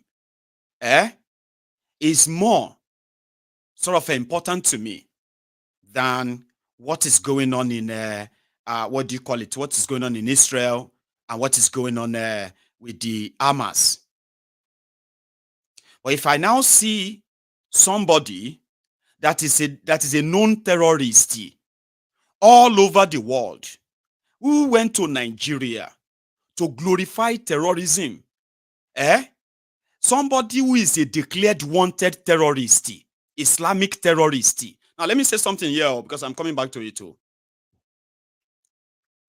A lot of people who support Palestine because of their history, and to some of you who support Israel, we all know that as Nigeria stands today, as a mismatch country where some people culturally believe that Nigeria should be a Muslim country. That will never happen.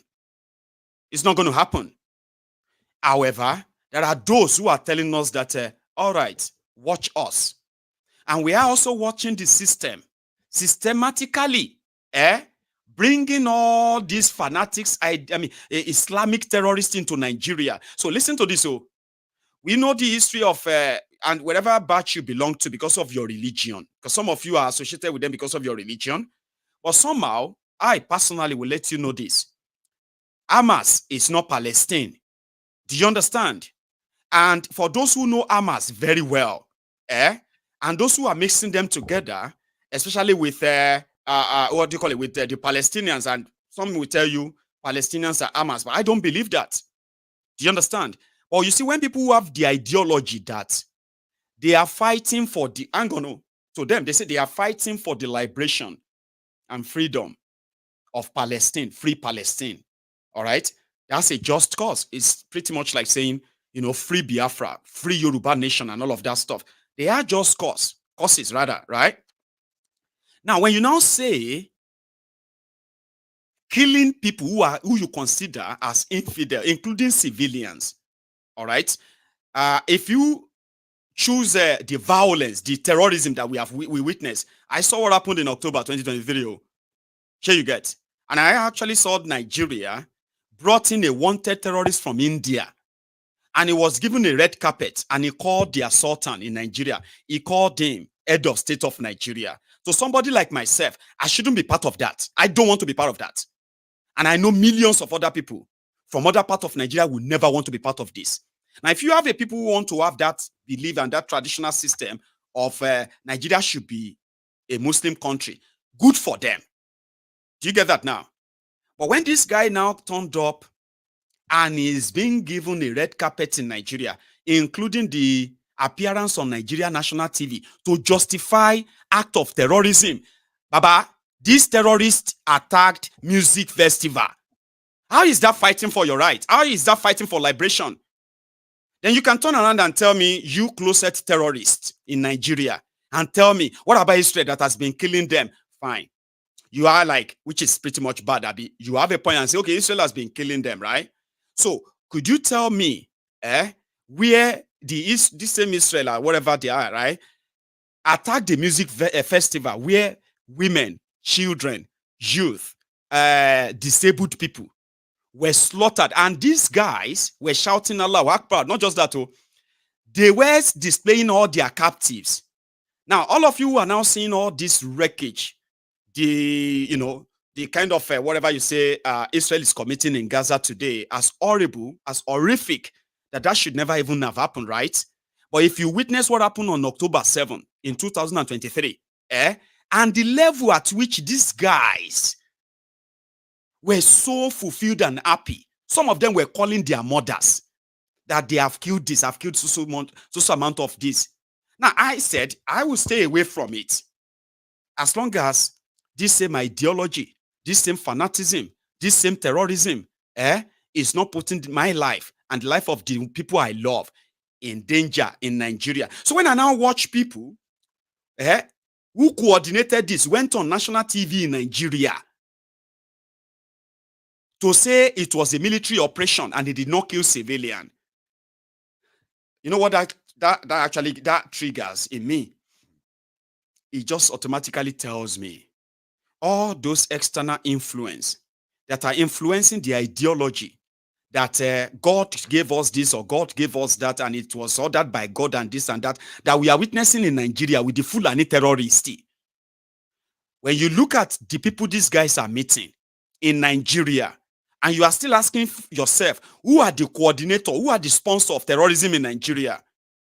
You might actually need to rethink your thought process or thought processing sort of faculty. When I look at him and I saw those he's meeting, I just automatically saw the terrorist sponsor in Nigeria. But Nigeria is so lawless that the implication of even of all this, Hamas, a terrorist organization I see, is kind of flying beside the Palestinian liberation. There is a Palestinian embassy in Nigeria. God knows so much of these coordinations of this terrorism that have been done in Nigeria. And we know the battle is about who is infidel and who is not infidel. Who are those God gave the word to and those who they didn't give it to? We know about this all the jihad, though.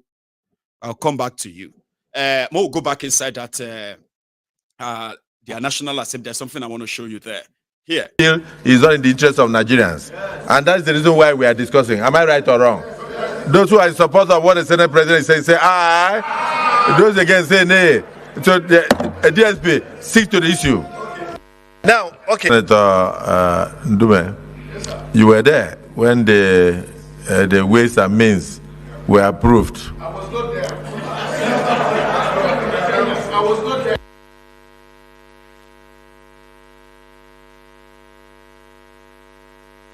But the Senate passed it. It was part of the parliament. Okay, sir. Check. I was not there. Check the record. And as I said, number one, wait now. You cannot, I repeat, you cannot approve illegality. What they did was illegal. The Senate doesn't have the right. Let it be on record. I was not there. I was not there. Check the record. I was not there, but you were there. But I was not there. I was not there. I was not there. Go and check the record. Well, I in my view, sorry. Yeah, distinguished senator. No, not you. Let's hear from him.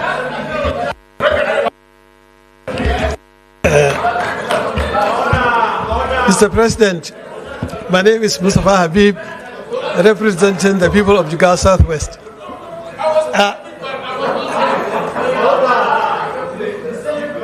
I think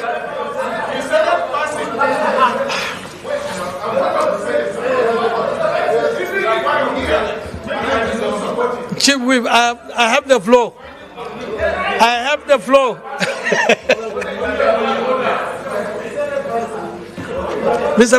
I want you to know that Senator Ndume cannot remember being there when the thing was done. Okay.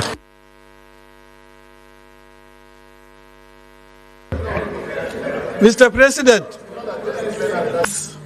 Please sit down. Let me just give you a little bit of a guide.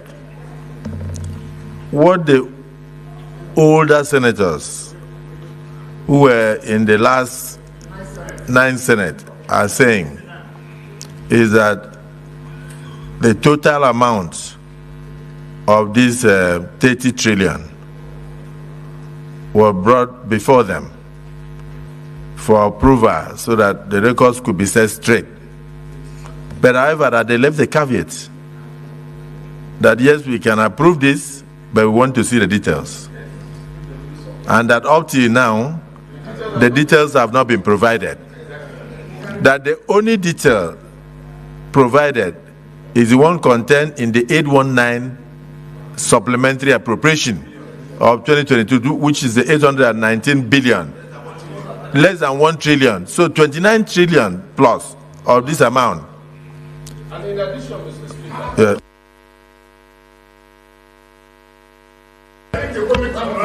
it's very important. This body, Senate, look at the Constitution. It has right of approval only. It doesn't have the right when money has been spent for you to rectify. We don't have the right to rectify. We only have the right to approve. Check the Constitution. This is a very serious matter. 30 trillion naira missing. And that's how they are debating it. I was not there. I was there. I can't remember. No, I was not there. The clowns that you probably think are talking about how to fix Nigeria. No. Okay, here is where somebody actually make some level of asking questions that you could probably really trace, right? Including Victor Ome. All right, I'll share this with you before we go to the next thing. Extent. But to also remind him, like the 2015, when the government was in recession, the excess crude account was in operation. So instead of sharing $2 billion, it was decided that $1 billion should be given to the governors then. And the repayment will be from the proceeds of the $2 billion to be shared. But I agree that there were a series of repayments that were done for some states. But I know there are some states that did not repay. For 2023, there were a lot of money that was shared to state governments as shock absorber. That was a grant and that was not repaid. The source of money, nobody knows where it came from. But the major source of this 30 billion, which was approved by this chamber at the time, was from the funding of our various budgets. You don't want us to say, but these budgets are still running. Supplementary 2023 is running. 2024 is running.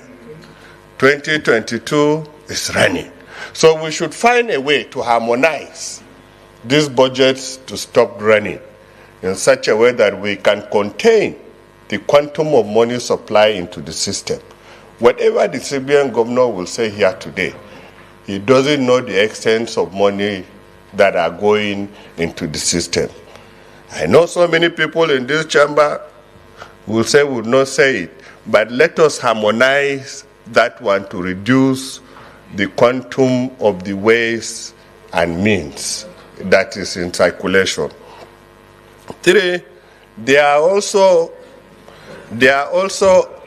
other funding of other programs of government, you know, like the Anchor Borrower, like so many other initiatives that were done by the central bank, which are through ways and means, which have been categorized to be irrecoverable. So no matter how you want to write them off, it's either you collect them back, if it's Anchor Borrowers from the farmers, if it is industrial financing from those you have given those monies, or make it in such a way, like doctors say, like a grant, but over a period of time. Yes, yes.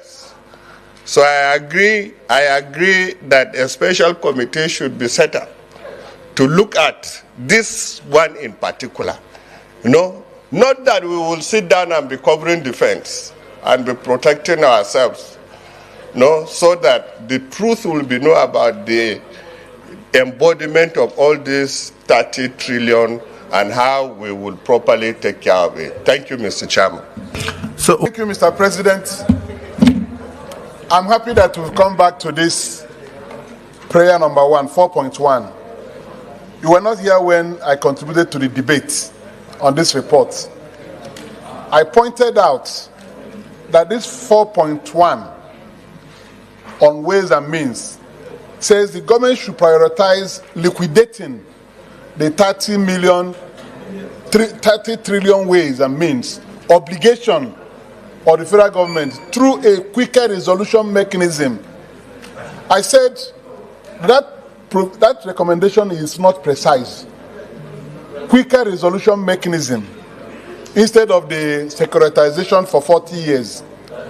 And from the way the discussion has come up now, this clarification introduced by DSP has now made that provision very imprecise. If some people spent money before bringing it to the parliament for approval or appropriation, where did they get the money they spent? Because they spent money and they came here to look for approval over money they have spent. Now it's not an obligation again. It is classified as obligation, 30 trillion. This debt overhang, Mr. President, is responsible for the problems we are having. This 30 trillion debt overhang which nobody says he knows the Otilo, forget about it. One of them said that the budget is still running. Ah, God damn it, man. Someone said, how come people can just, why can't people just go in there and take all these guys and deal with them right there inside a place that is supposed to be the National Assembly? You have right to be there too. And they say about the gate and the guns. I say, oh yeah, that's true. If the gate and the gun can't stop some people who are so hungry that they couldn't even wait for palliatives or something brought for them, like this one that happened in Niger State today. I don't know if you have seen it. It's still going on. Fight everywhere. Fight everywhere. Palliative. From Madara Ward. See, they run with the bag. Then they steal the bag. They don't steal them. They don't steal the bag. Palliative, then they run with the bag.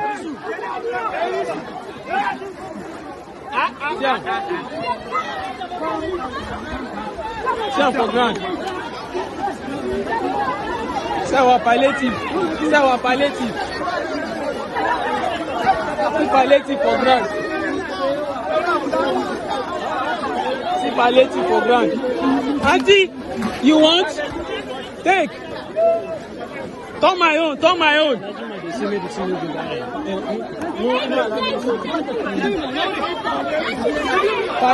Palliative.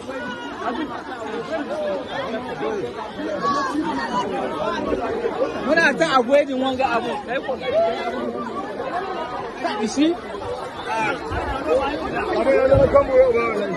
They're still fighting it. See the bag? See, they're still fighting.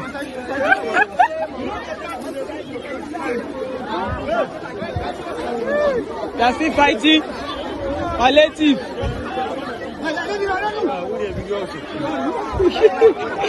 Yeah. 20. Tinubu don't turn us to.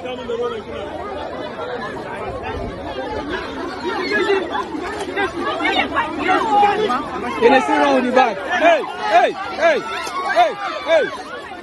It's happening. Our palliative. Old woman don't fall.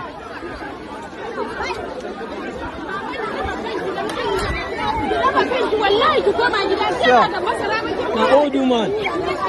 Mama, no kill yourself. Kiankuri, no kill yourself. Kiankuri. See children for grant. See everybody. Now they fight up and down. You see the wrong with the bag.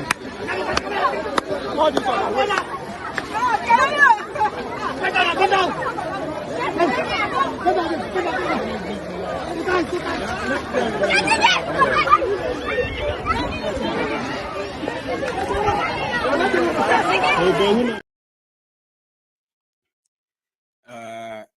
That is not the video of that happening today. It's an old video, right? Or it's probably when the Shege started sort of rearing his head, and when they saw it, it didn't look similar because it is now Shege Banza.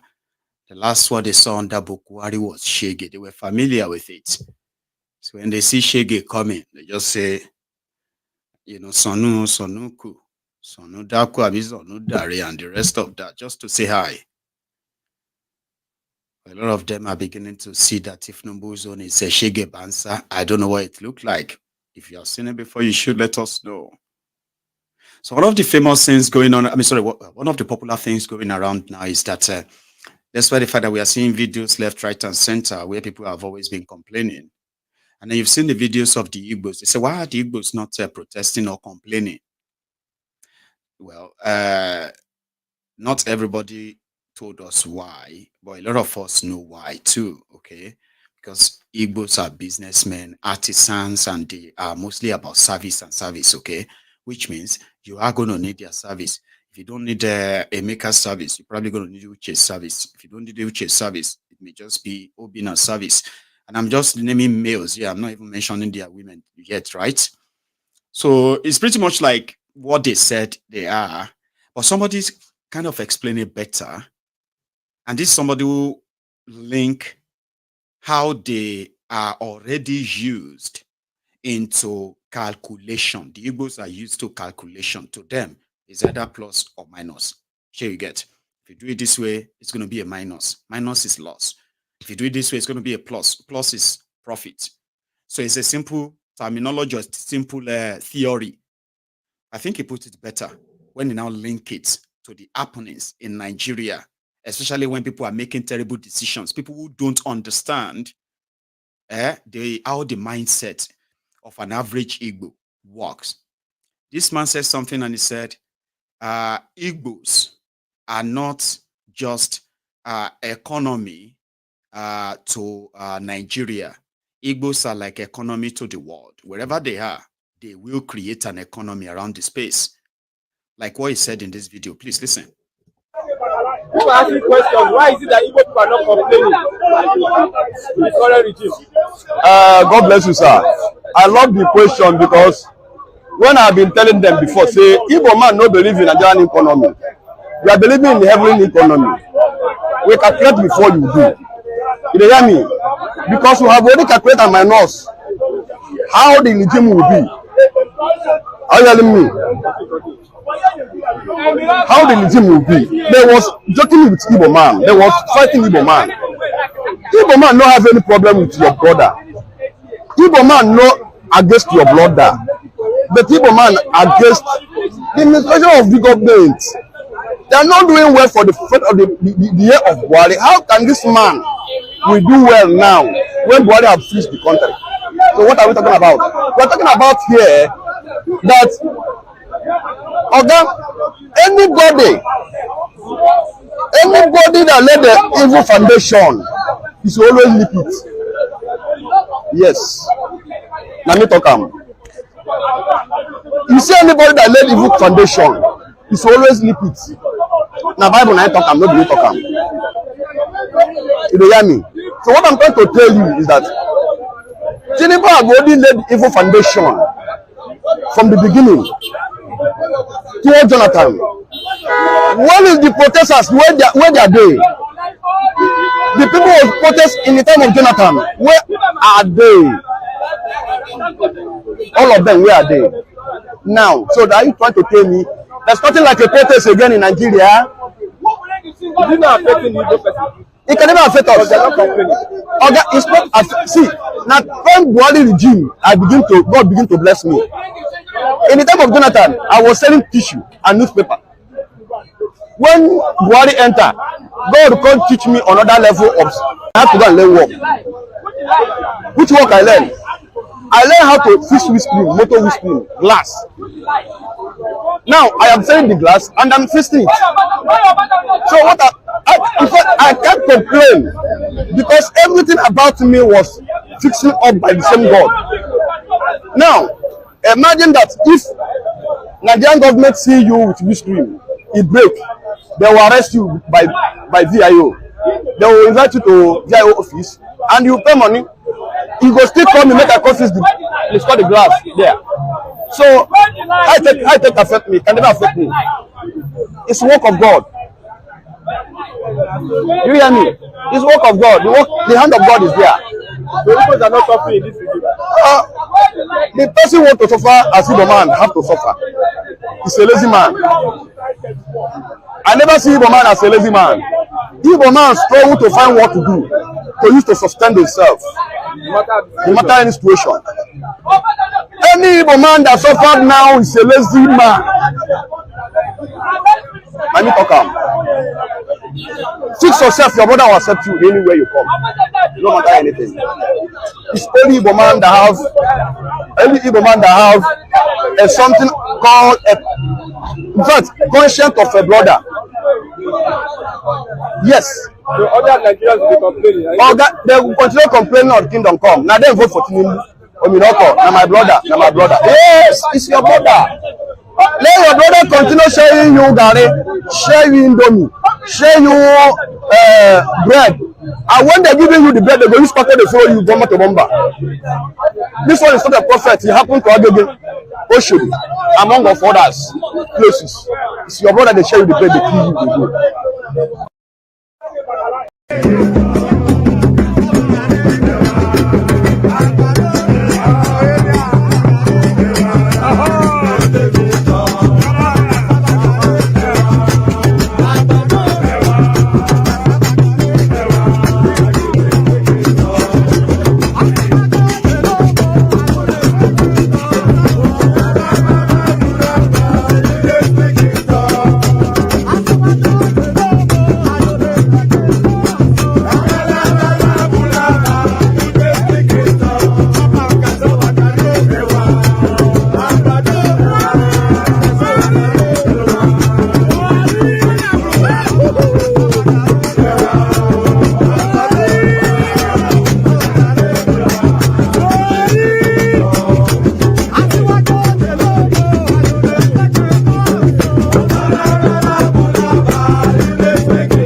I don't read social media anymore. They abuse the hell out of me.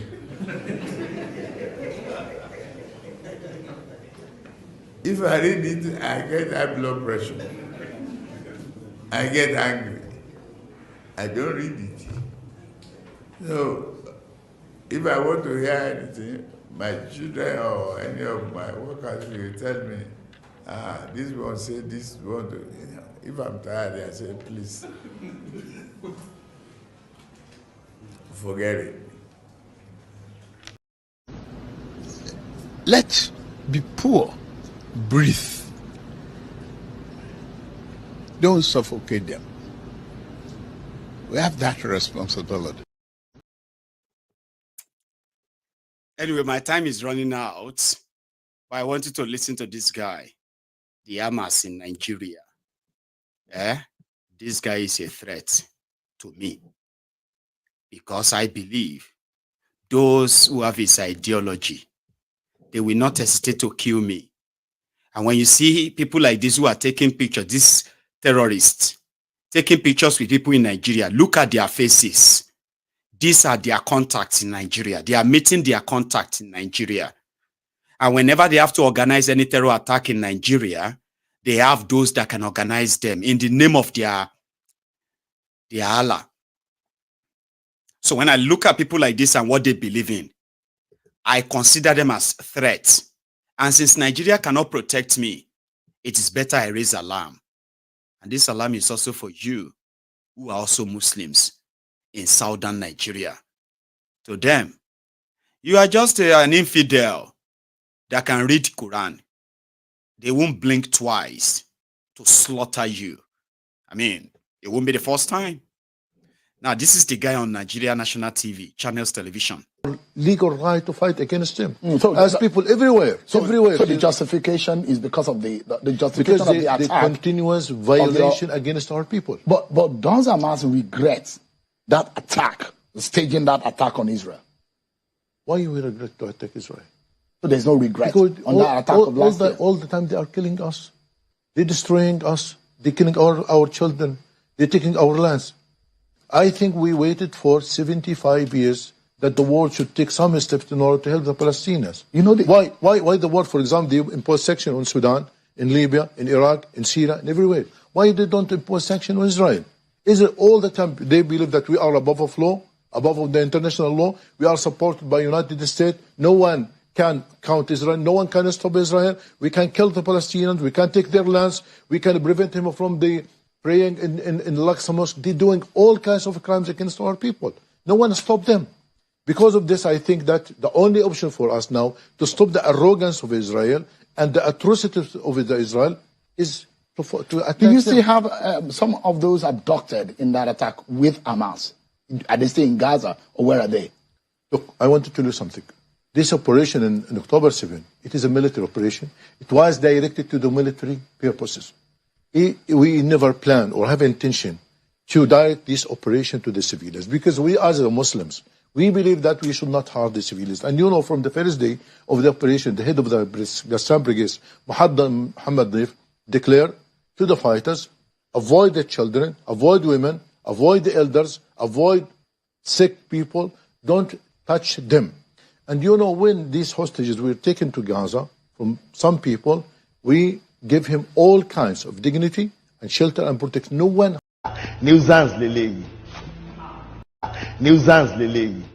Nigeria, despite the seriousness of these atrocities being committed by both sides, this guy said they didn't have intention. It was a military operation.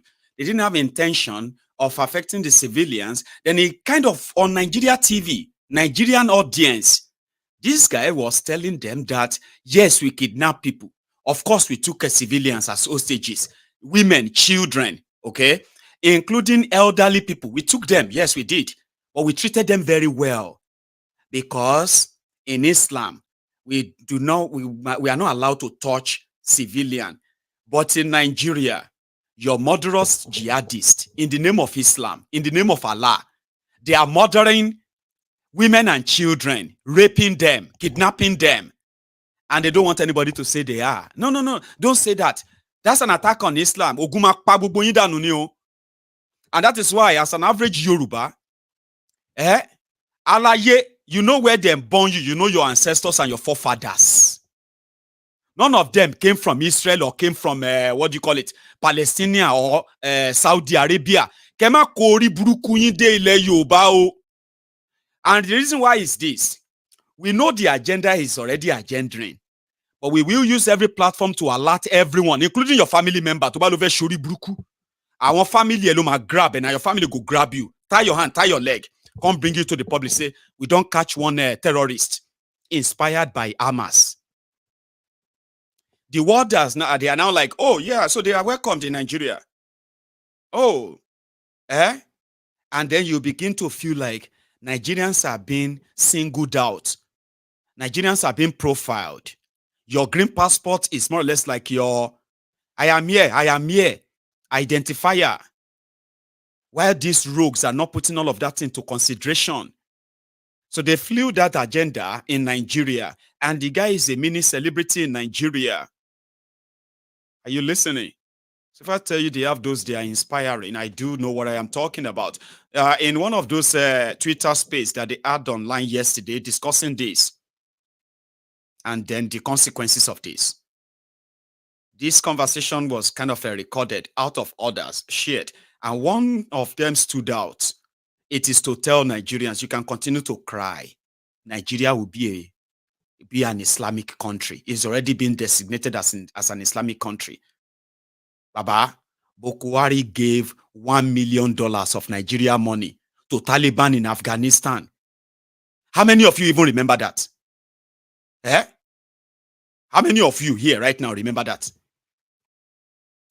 Sanusi, Lamido Sanusi, when he was the central bank governor, gave out over 10 billion naira Nigeria money to support and sponsor different Islamic agenda in Nigeria, saying sponsored by all this jihadist group, Islamic jihadist group in northern Nigeria. They were getting funding directly from the Central Bank of Nigeria. There are records for that. There are records. So, this was cropped out. And this is how the mindset actually work. And this is a threat to my life. And anybody that is associated with people like this, with the Hamas and the rest of them, I will consider you as a threat to my life, especially because of what we have actually suffered. Religious killings. Allah Akbar to cut people's heads. Ransacking of villages, macheting women, children in their sleep. Over 66,000 Nigerians have been killed by terrorists alone, laced by terrorism inclination, Abi. And then you have somebody who says, whether I like it or not, if I don't agree, my own children will be forced to. Nigeria will be an Islamic country. And you think I shouldn't alert everyone? I shouldn't worry. Maiyegun, don't worry. Do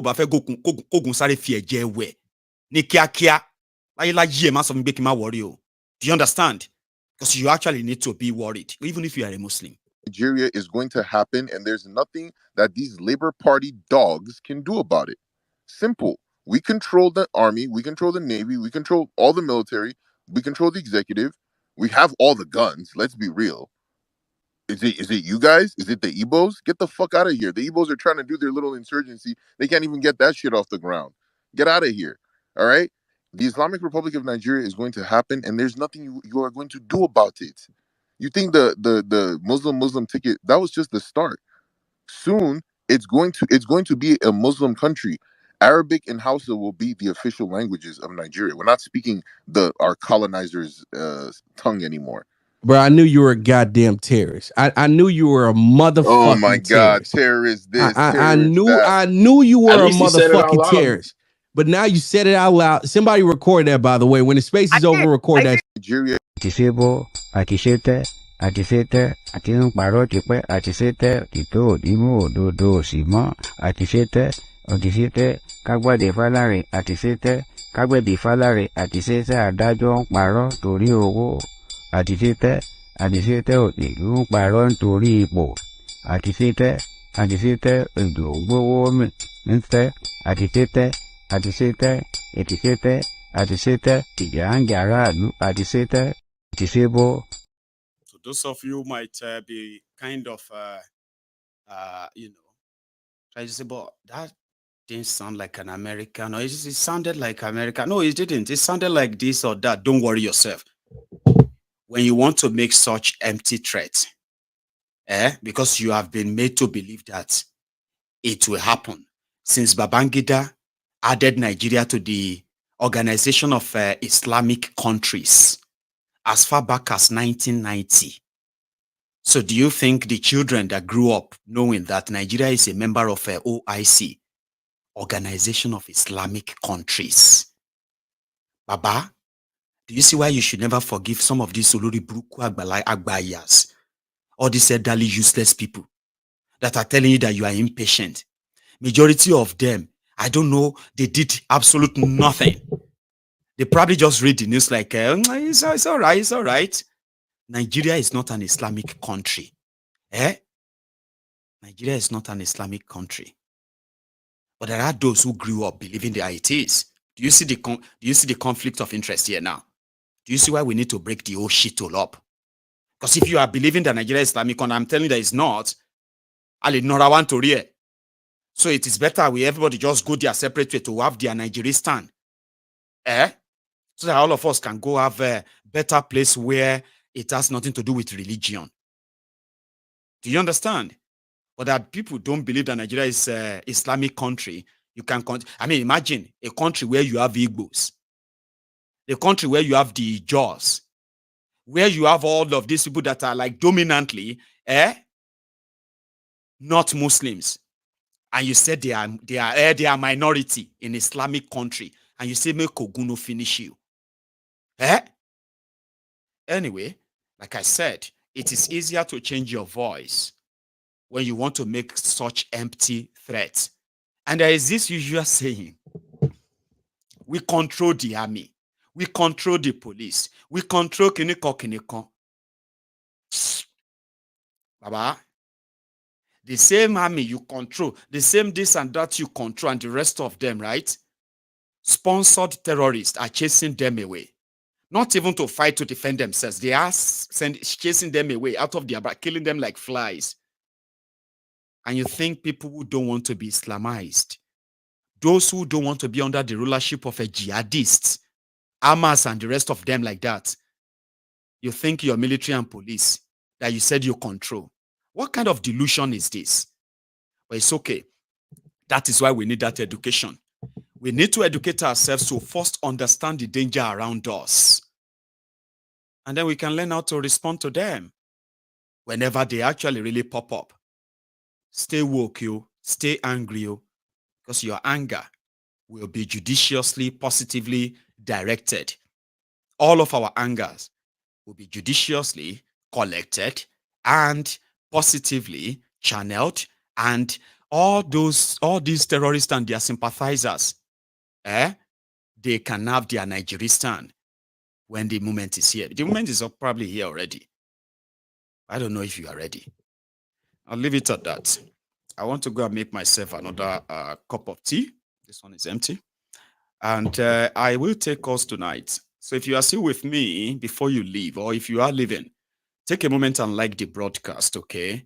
And remember what I said, right? If you joined us midway and you want to watch this broadcast from the start, and therefore, if you are the type who don't like the first few minutes where music plays, right? Fast forward that, okay? And you can start watching that from 8 minutes, all right? Or you look out for the premiere when the whole video has been trimmed. But to continue the broadcast tonight, or the conversation tonight, I will be back in a minute or two when we take calls, and then you can add your own voice to this. Don't go anywhere.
I know I have stolen some of our time tonight, so we only have just about 50 minutes to have all this conversation tonight. So let's make it count. I'm so sorry for keeping you waiting, by the way. Can you hear me?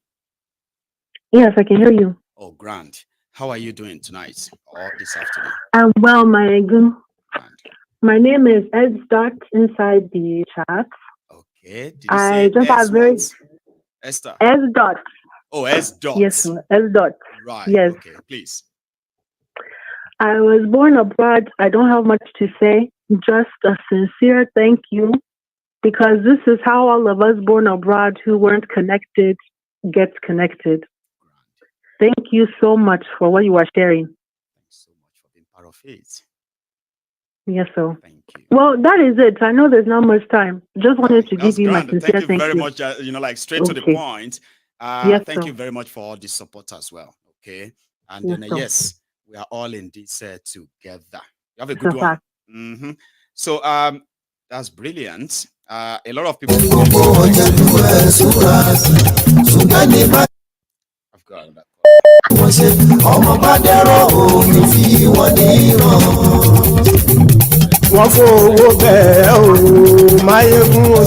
The sound.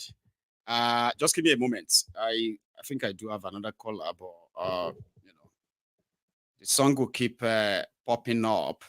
What I think. I apologize again. Sometimes I have to run into trouble, but again, the moment you open the line, people won't let me even touch it. So I don't think I can do anything anymore until I have a breathing space and I can stop the music in the background. Hello there. Hello, Maiyegun General. Oh, the Prince Jejeman. Baba, the Tucano Mike. How you doing tonight, Baba? Baba, I'm fine. Oh, with the hell. Thank you. We thank you, Baba. God bless you. Bless your generation. Amen. Upon generation. You are what you are doing. You are saving lives. And heaven will surely bless you, Baba. Amen. Thank you. Baba, tonight, I want our people to know. You see, one thing, they like what you just shared last about this the terrorist is speaking. Mm-hmm. Baba, you see, this ambition, their ambition. They are not hiding it. It's only Nigerians that are deceiving themselves. You understand? It's only especially the people from the south.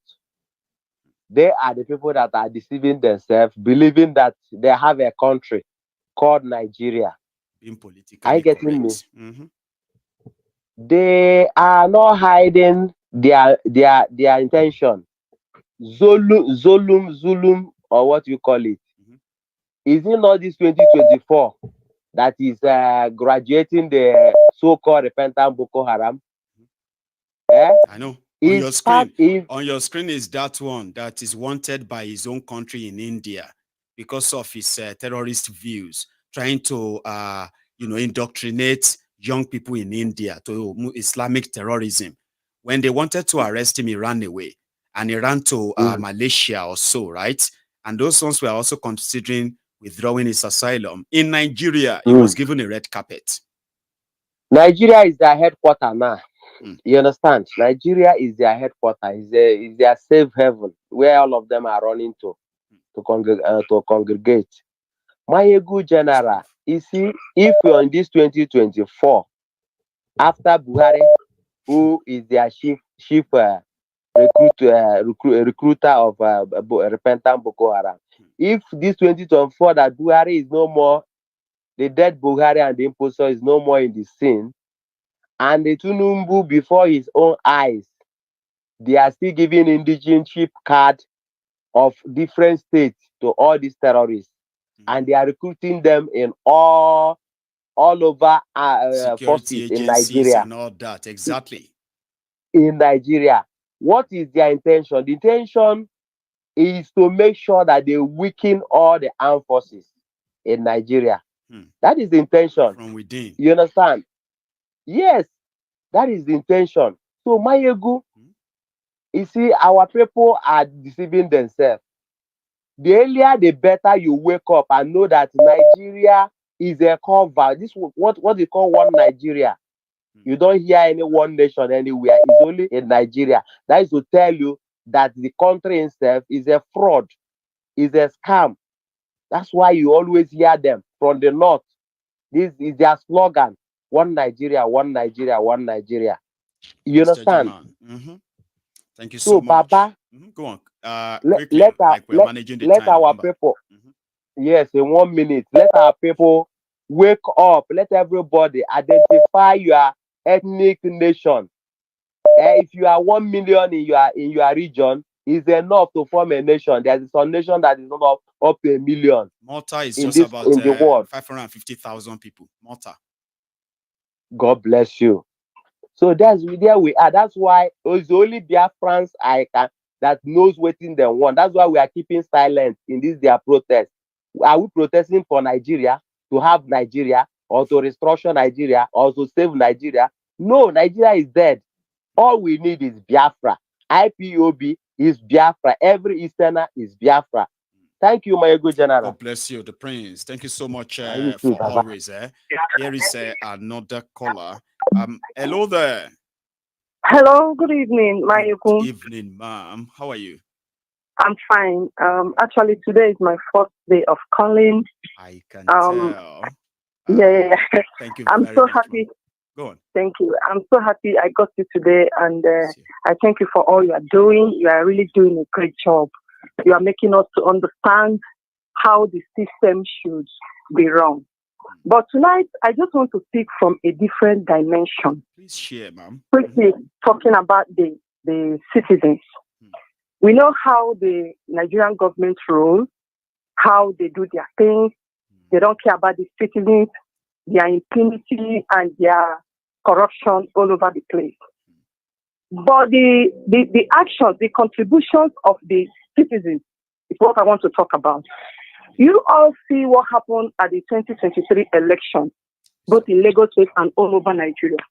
These evil politicians, they are using the citizens to put themselves into power. They are using the judiciary. They are using the NYC COP members. They are using the lawyers. These are the citizens of Nigeria. I want us to start talking about these people. I want us to start fighting against these people because they are the problem of Nigeria. I don't understand how less than 1 million people, which are the politicians, will overpower more than 160 million citizens. Just because the citizens gave them the impetus, they gave them the power, they gave them the audacity, they are backing them up. On the day of the election, during the election 2023, we all saw a video online. Chief Tinubu was telling the people he gathered around his house, snatch it, run with it. He was not telling his son, neither was he telling his daughter, but he was telling Nigerian citizens, and they ran with it. They did. During the time of Buhari, a lot of things went bad that people say, you know what, we are going to make a change. We all came out in our numbers, in mass, to vote for people. Even in Lagos State, APC did not win election in Lagos State. We all came out.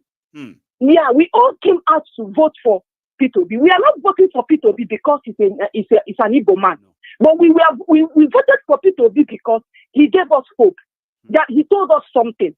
He read a manifesto that we can relate or reckon with. That is why we say, okay, let P2B go and let us see what he can do. But because of tribalism, which has eaten so deep into the life and mind of Nigerian citizens, they said it's a miloko. We are putting Tinubu as a president. Tinubu that is an old man. Tinubu that is dementia. Tinubu that does not know what he's doing. They said we didn't need his body. We need his brain. Now look at where the brain is taking Nigeria. The brain that is already dead. The brain that is already dead. That is what Nigerian citizens put into power. And to make it to us so quickly, right? To make it to us, they are now telling those Nigerians that they must never protest. Yeah, to make it to us. Exactly. Up to this moment that there is hunger, everything has gone bad in Nigeria. Everything. People are still going to the television stations to defend Tinubu. These are citizens. I made a video. I said, you that is crying in the market, go back and cry to your son that snatched ballot box. Go back and cry to your husband that is a lawyer that dismissed Atiku and Obi at the tribunal and implanted Tinubu as a president.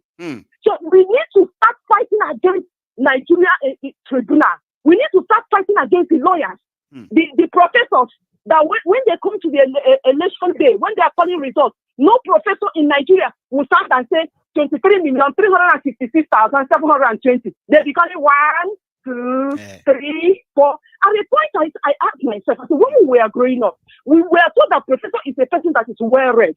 What is this? I had to go to the dictionary to find out what is the meaning of a professor. Because they were all bribed. The lawyers are being bribed. People are cutting away with ballot papers, destroying election materials. Let us start fighting against these people because they are the major problem of Nigeria. If not that the tribunal implanted Tinubu into office, Tinubu wouldn't have been in the office. But they collected bribes, they implanted him, now they are crying. They want people to come and judge them. No Igbo man is going to fight against the Tinubu government. We stand with him for 8 years because Tinubu needs to reset the brain of Nigerian citizens with hunger. I tell you that for free. It has to happen. He needs to reset the brain of Alaye, South.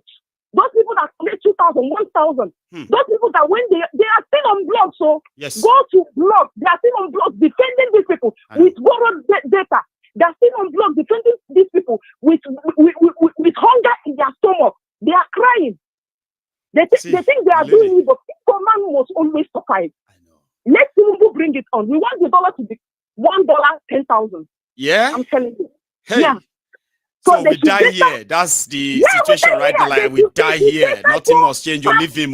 Nobody should touch him. Nigerian citizens, if you are a Nigerian and you are listening to me this evening, go back home and fight against yourself.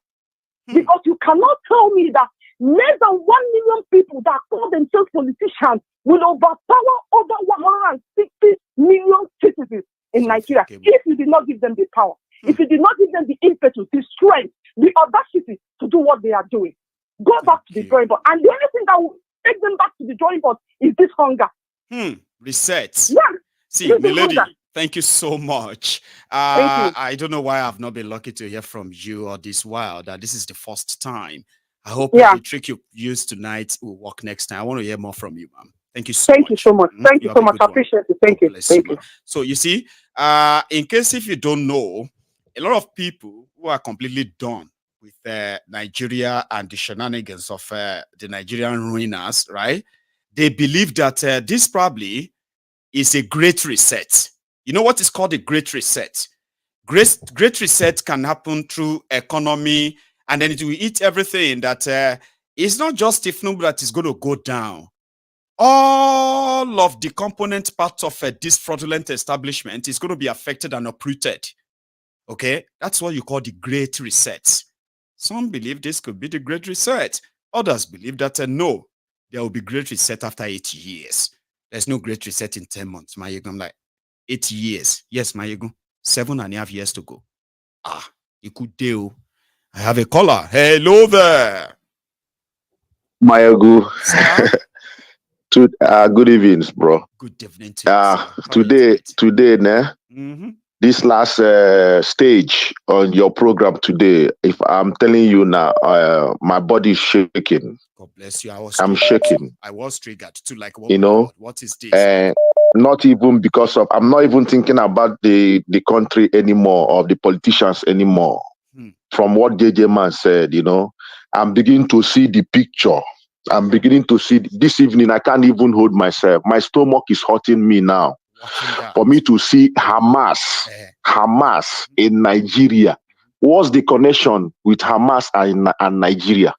So we can see now, even the South Africa, we are defending them, trying to support them on the basis of diplomacy, based on what Israel and all those things they are doing there. Now, but South Africa never invited them in their country. So South Africa for is you to see case on their behalf at the International Criminal on Court. their behalf, yeah, but they never show up with them in their own country to tell you that this issue of the Liberian guy that came on board one day on parliament session, the guy from Liberia. Yes, he said something that never go away from my mind. He said that the Islamization of Nigeria is real. And Prince Gentleman just said that now that we are the one deceiving ourselves, that thing is real. They are not hiding it. And we can see now, for the past 8 years, Buhari is there. They have been bringing all these foreigners, these people, these core Islamic people that the whole world knows about. So Nigeria is now a threat. It on Nigeria, they will say Nigeria and them will appear in the same sentence. Yeah. So. Yeah, anybody that is saying that England now and all those people now are in support of what is happening in Nigeria, I think it's becoming to show another level, because Nigeria is now a threat to the West now, but we don't know this. Because seeing these people around us, they are now, because we flow, we move around so much. So now they don't know who is who now. So all of us are in this thing now, and you can see in Ilorin, the Kwara State. They are putting these fanatics so deep in Ilorin. I don't know when Yoruba, because there's no Yoruba family that doesn't have Christian, traditionalist, Islam inside. So now, what I'm seeing in Kwara State now is a different dimension of Yoruba religion. Now, these people are now taking charge so much that place till they kill 3 kings in Yoruba land. Nobody said anything till today. Now, everybody don't move on. Nobody made anything. So you can now see, Baba, you can now go renaming. They have been renaming communities that they attacked. They have been renaming the communities Fulani names, and they are appointing them and all that. And somehow, this is also under the radar, including this. So I mean, see, one thing they have done is that the victims of these areas, right? They have ensured that they were silenced. The Nigerian system that is enabling it. And now, when you go back now, you will see that this thing that Usman Danfodo said, that they will dip a Quran inside the Atlantic Ocean. So they are looking for that water. They are heading there. And without the West, the Southwest, they cannot get it. And you see the reason why they will not live in Nnamdi Kanu. They will not forgive him. No. They will never forgive that guy. But that guy slowed them down. When you go back to what the Liberian guy said, they will slow them down. Now they can't slow them down. And Buhari did not make it. So now they look for another person that would help them to do it. Then the tribunal came, dribbled them, and now came in and used hunger to flog them. This hunger is making them now to show us they are ready for anything. That's why they are... Yeah, that's why their clergies are coming out now to say we have, look at what the Niger State governor is doing. Why are you stopping trucks that are taking food out of Niger? Are you telling me that this man doesn't know where they loaded those trucks, where they paid the farmers? Because those trucks are the businessmen. So they are trying to cripple the South completely. Not even they are seizing the food for themselves. They try to cripple the South completely because and how can a state governor give such an order in a nation where a president is there?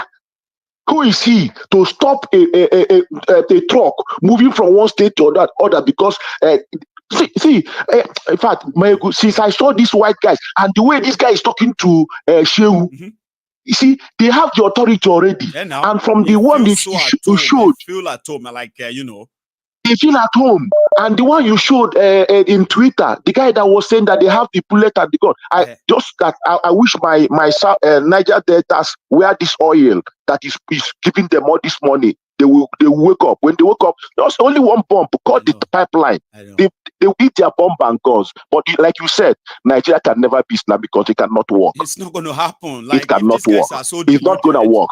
That makes them believe that whatever their leaders are saying is true. Yes, you can continue all the pockets of attack here and there. Have you heard about Gumi? Gumi? Have you heard about Gumi?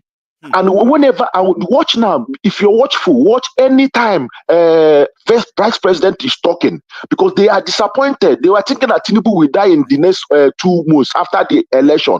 When you watch Shetima, all those nonsense he used to talk, I will be in charge of security. The city boy will be in charge of administration. Now, the security he did not get, the administration did not get. So now they went back to their bush with Gumi. And when you see him talking, you see that he knows all the attack that is going on now and the pre-attack that's going to come. Thank you so much, Maiyegun. To stop buying weapons and use the money to settle with the terrorists. Gumi said that repeatedly. He said, stop wasting your money buying weapons. Yoruba should wake up and block their side. They should forget about, and even Nigeria self in APC, somebody will be there, they count 16 and cut 400, you're still there. I will go away from there. We are also helping them to achieve this. Thank you so much, Maiyegun. Thank you very much for that.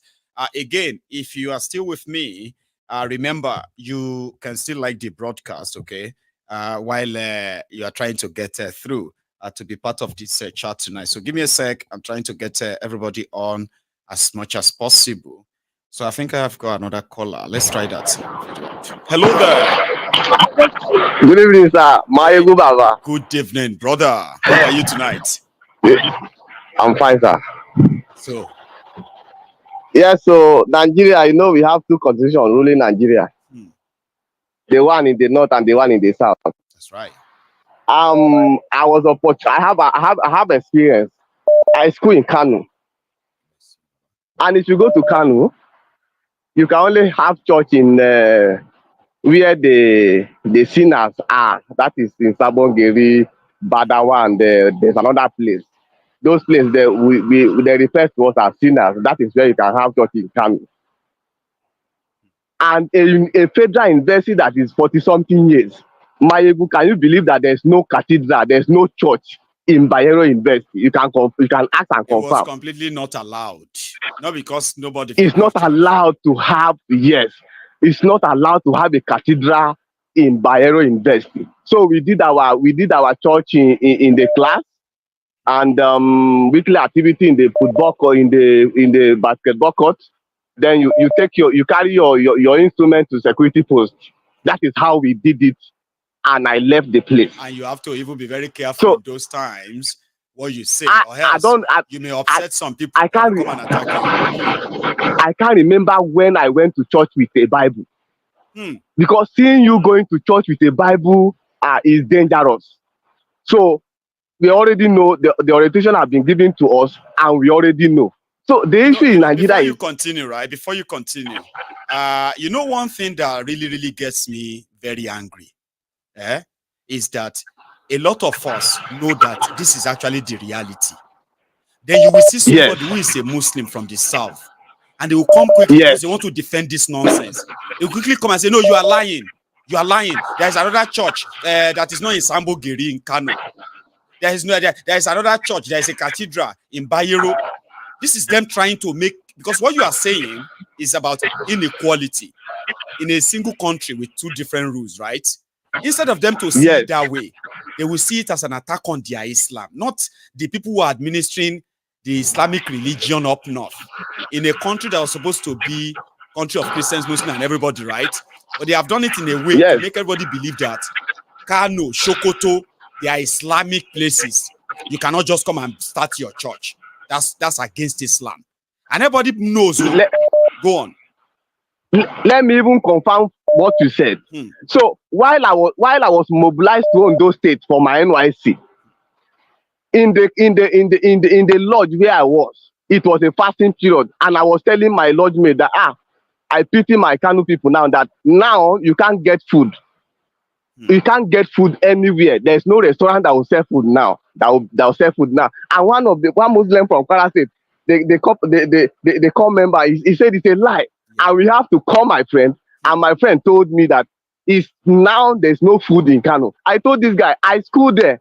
So I am telling you this is what's happening. And he said it's a lie. Because he believes so that you he's now telling me that it's not. Yes. Instead of them to question the rationality behind such mentality. In a country that is not Islamic country, Baba, even in Saudi Arabia, they don't practice all this barbarity. Sure, you know. Go on. Yes. So, well, even the Malan that will be selling bread in the school will stop selling bread because they are doing fasting. So this marriage, it doesn't work. It doesn't work. There's nothing anybody can do about it.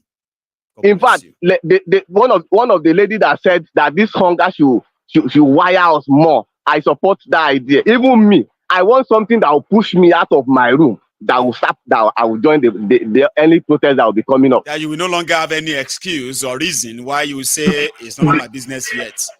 And I pray that yes, our brain need to be reset. Our brain need to be reset to the point that we now know that yes, these are the oppressors. So there's no need to back them up anymore.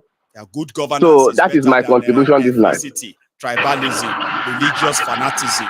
Good governance means good life. Anybody who will sacrifice that for religion, sacrifice that for ethnic or tribe and all of that, nobody should be sharing country with such people. I promise you. Good evening. Thank you very much. Okay? Thank you, sir. God bless you. Now, I'm gonna go take side eye look at the time, and it shows that we only have about 40 minutes to go. Now, listen, if you are still with me, do me that favor, okay? And if you are with me here and you haven't liked the broadcast, please do me that favor and kind of like it to show that. I mean, you spent over 150 minutes with me. Yeah, that's like 160 minutes, 2 hours, 40. That's not even that. Yeah, that's 160 minutes. But let's take this. Hello there. Hey, Mr. Maiyegun. Yes, sir. Thank you.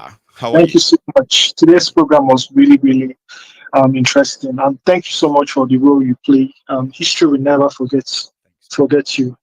You see, my problem is I have problem with Christians in that part of the zoo. You see, every week we hear our Christian brothers getting kidnapped, dying.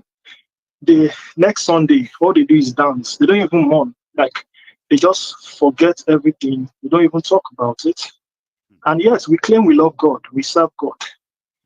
You see, it's such a shame that we've been brought to this level that we cannot reason. The black man cannot reason, and there's something wrong with the way we reason. And that's the reason why we are stuck. That's the reason why Africa is not moving forward compared to other parts of the world. If you ask an African man, just tell me one thing religion has solved. One problem in Africa's plethora of problems. Religion has not solved one problem. Rather, it has made us to be grateful. So why other nations are using their lifetime solving problems? Because the human mind is powerful. It's the most powerful thing ever created. Is the most powerful thing ever created in the entire universe. The human mind can potentially solve problems and can also create problems. But this part of the world, we are not solving problems. We are just waiting for an easy way out. We are actually the problem, Baba. We are actually the problem. We are waiting for rapture to happen so that we just escape and we or we don't just be fine and all of that. And problem will not go away. It's not going to go away. It's going to be there until we solve it. What we need is consistency. It is because of Mazen Abikalu's consistency that they got him. He was consistent in what he was saying. It might not really be prophetic. It might just be common sense. When we spend our time hoping for these problems to go away, it will only get worse. If all Nigerians can stop going to church for 1 month, they will see clearly. Today, you will see miracle. If I'm a pastor, I can heal people. What stops me from going to the church? So from going to the hospital? These are common sense. Put smile on their faces, cure them of their horrible diseases, shame science, show something, or no. Exactly. So we know these things is a scam, but we are just holding on to this scam. We are afraid of the truth. When somebody tries to risk his life to give you the truth, we don't even know what to use this truth for. The only way for us to be free is only the truth. So we have we have been so used to lies that we are so afraid of the truth. We are afraid of the truth. We are afraid.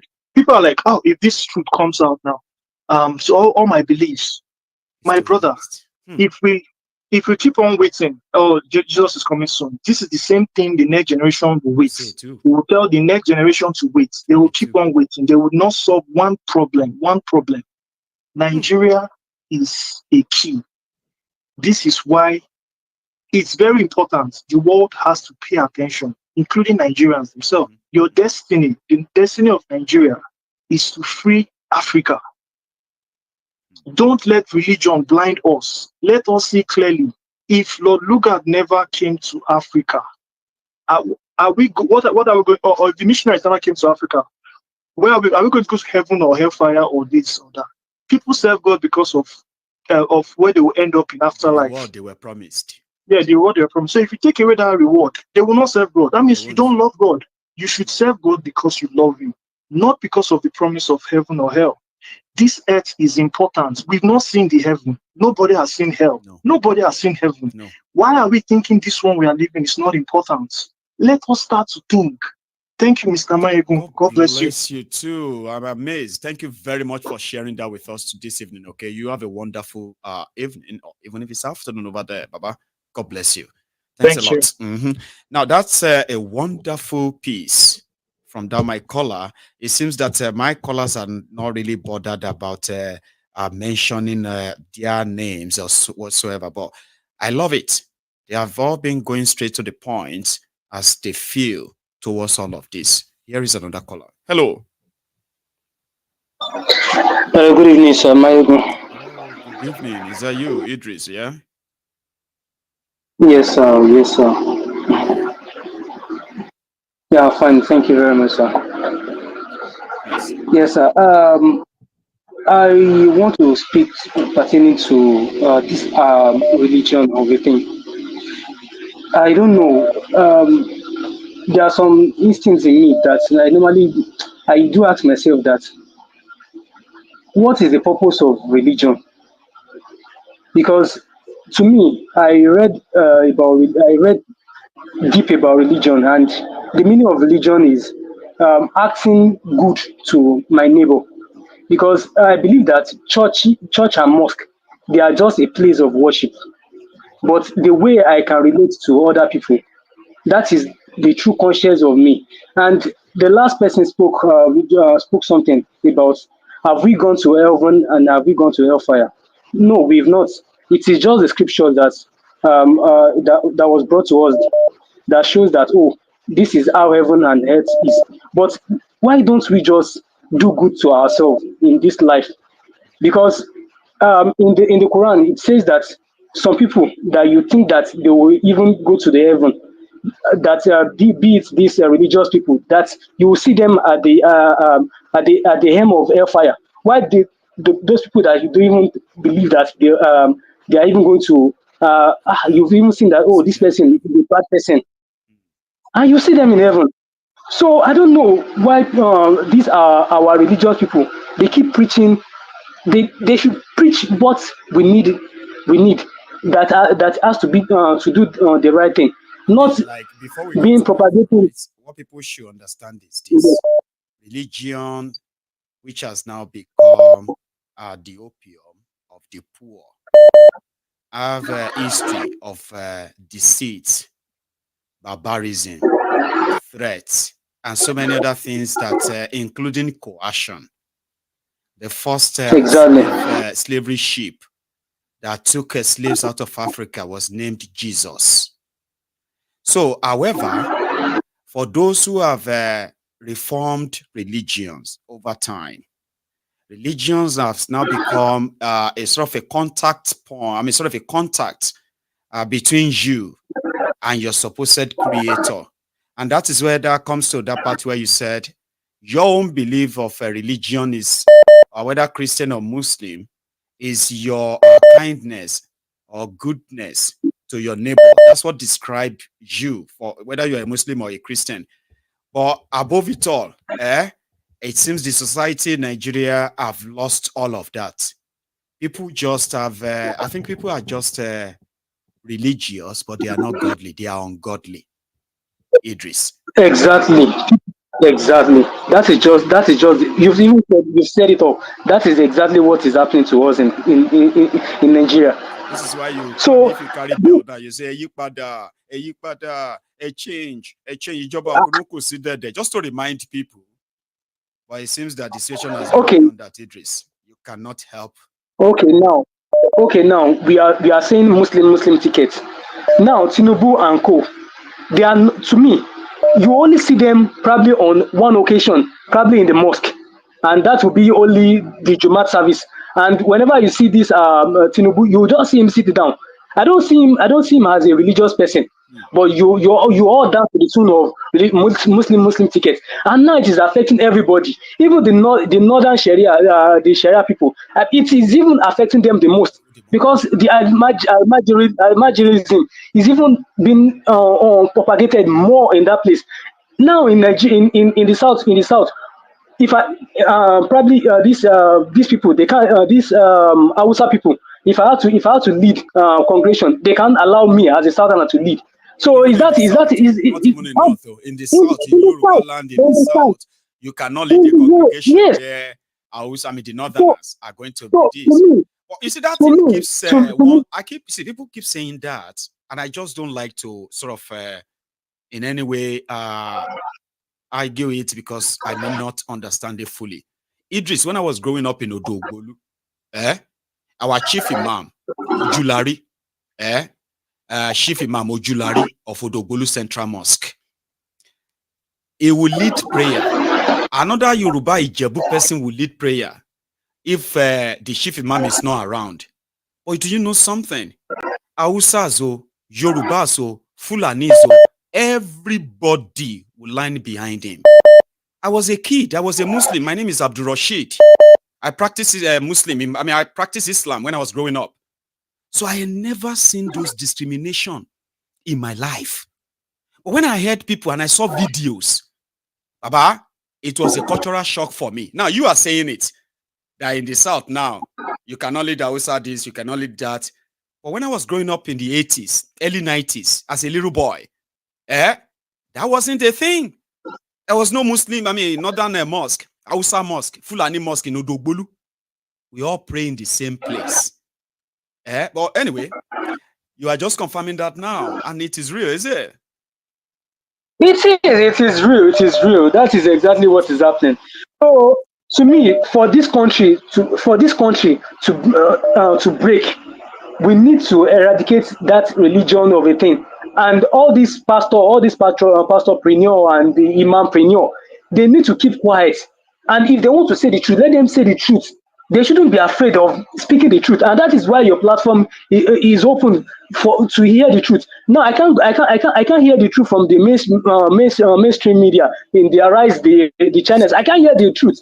Even if I try to call, if I try to envisage my anger, I will just be cut off, and that is what is happening. So, sir, I don't have much to say. Let other people continue.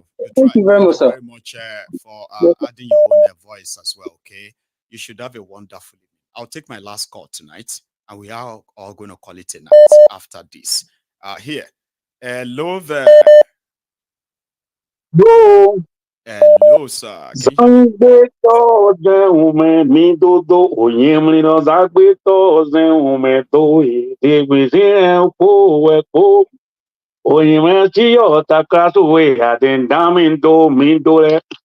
Àwọn èèyàn Nàìjíríà wà wèrè lọ́yàn. Kí ti gbé o, Ibà. Ó gbére Nigerians, we don't draw mad woman for nipple. And that means trouble. So, wahala. Where is that? Everybody we don't draw. Anybody we draw. Baba Maiyegun, Esprit they call. Esprit too, sir. Please. Okay. All the things people where they talk since they talk religion. I beg, make we leave this religion matter for one side. Talk the real deal.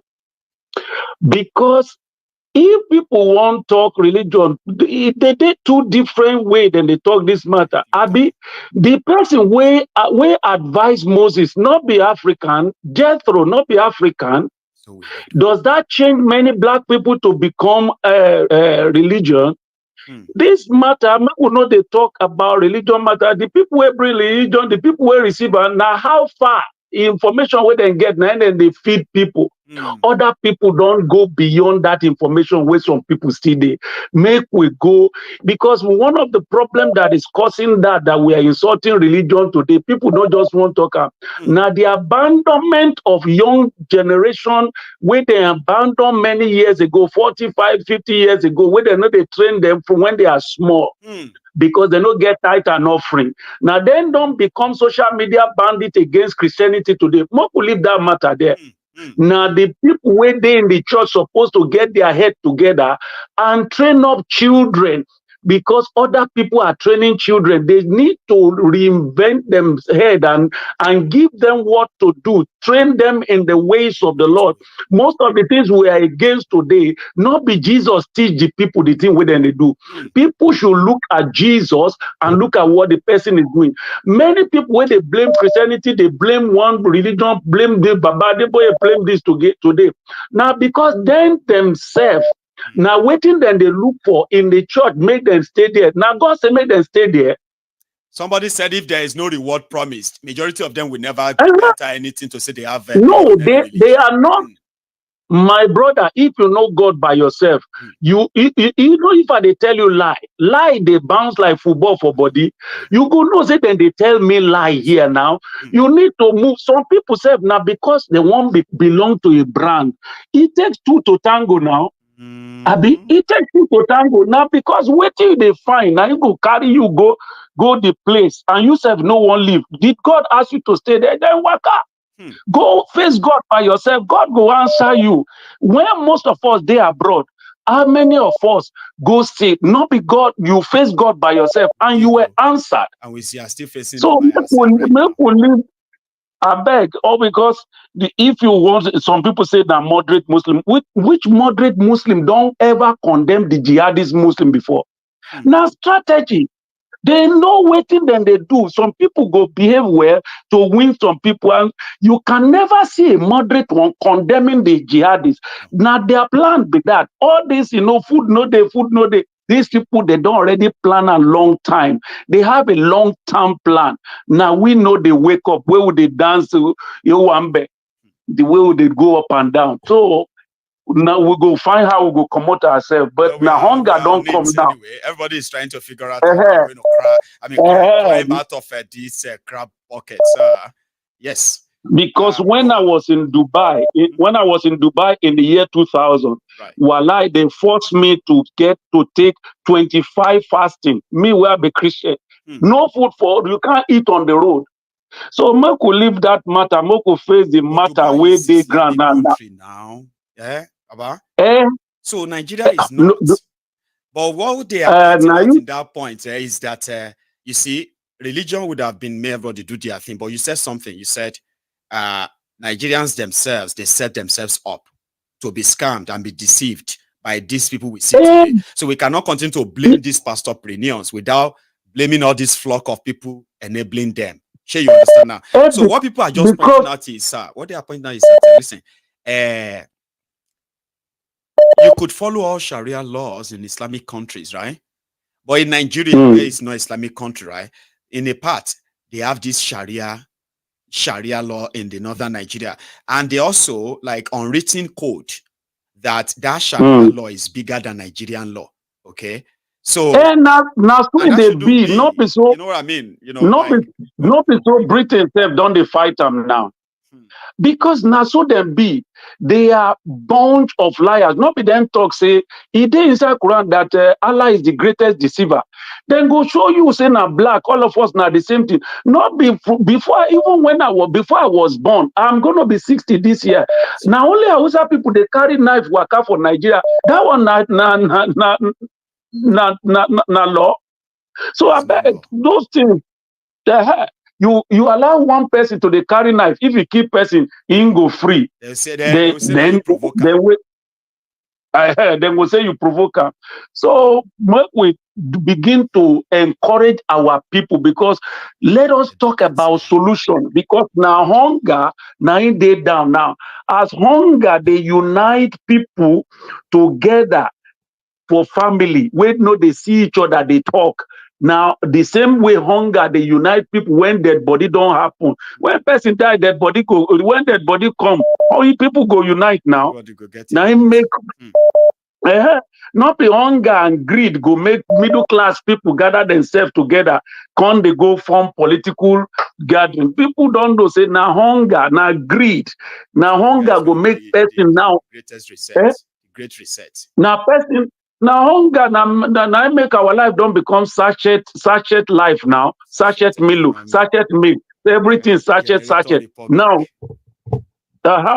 so for me, my solution, I still they talk and be say, my solution be say, and if we be Christian, if you be Muslim, if you be Allah, because I know they are I'm from the Ogun family. Ogun meje logun mi, Ogun alara ni gbaje, Ogun onire ni gbagbo, telemono ni gbe sunju. Go keep it up, gbadua kan ka. Make them go remove everything with they take cover our people face. If na that one, people Christian, Muslim, they want to pray, let them go and pray for that. God bless you. Thank you very much, Baba. is a night that is far spent, and you just all right, my brother. So late, and you know, no problem. I'll hear from you some other time. Thank you very much. All right. And thanks for always too. Okay, you have a good evening, sir. So this is where we are going to again draw the curtains. Okay, I've spoken my own mind, and you know, what you do with the entire information is completely yours. I hope you really use them enough to find out even more. And when you find out more about a lot of things you have found on this platform tonight, right? So there is a popular saying, okay? They said that in life, okay, don't just try to be good. If you have to learn to know better. Now, when you know better, you must do better. And indeed, make of that what you probably think. Thanks a lot to everybody who has been with us all evening.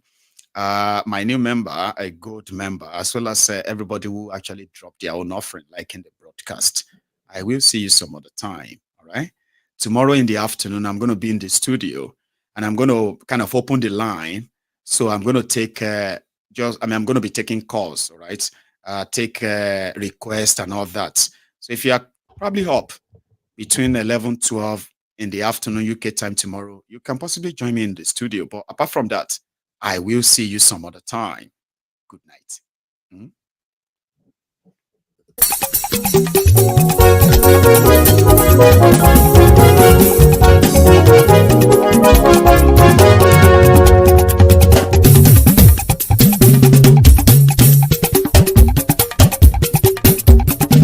Maiyegun làwa mọ̀ làmọ̀ tó dòdòdò. Maiyegun Diary láyé bí number one. Maiyegun làwa mọ̀ làmọ̀ tó dòdòdò. Maiyegun Diary láyé bí number one. Maiyegun ti dé o ọ̀rẹ́ ará ìlú. Maiyegun Diary láyé bí number one. Lórí Facebook, lórí YouTube. Maiyegun Diary láyé bí number one. Gbogbo bó ṣe ń lọ ni Maiyegun já wa sí. Maiyegun Diary láyé bí number one. Àṣírí ọ̀jẹ̀lú kì í bò níbẹ̀ o. Maiyegun Diary láyé bí number one. Bó bá ṣe eré àní Maiyegun máa wí. Maiyegun Diary láyé bí number one. Ó sì tún ṣe eré wàá gbọ́ níbẹ̀ o. Maiyegun Diary láyé bí number one. Maiyegun Diary, Diary Politico. Maiyegun Diary láyé bí number one. Godfatherism kò sí lọ́rọ̀ Maiyegun. Maiyegun Diary láyé bí number one. Ẹ farabalẹ̀ sẹ́ o kẹgọ́rọ̀ lẹ́nu.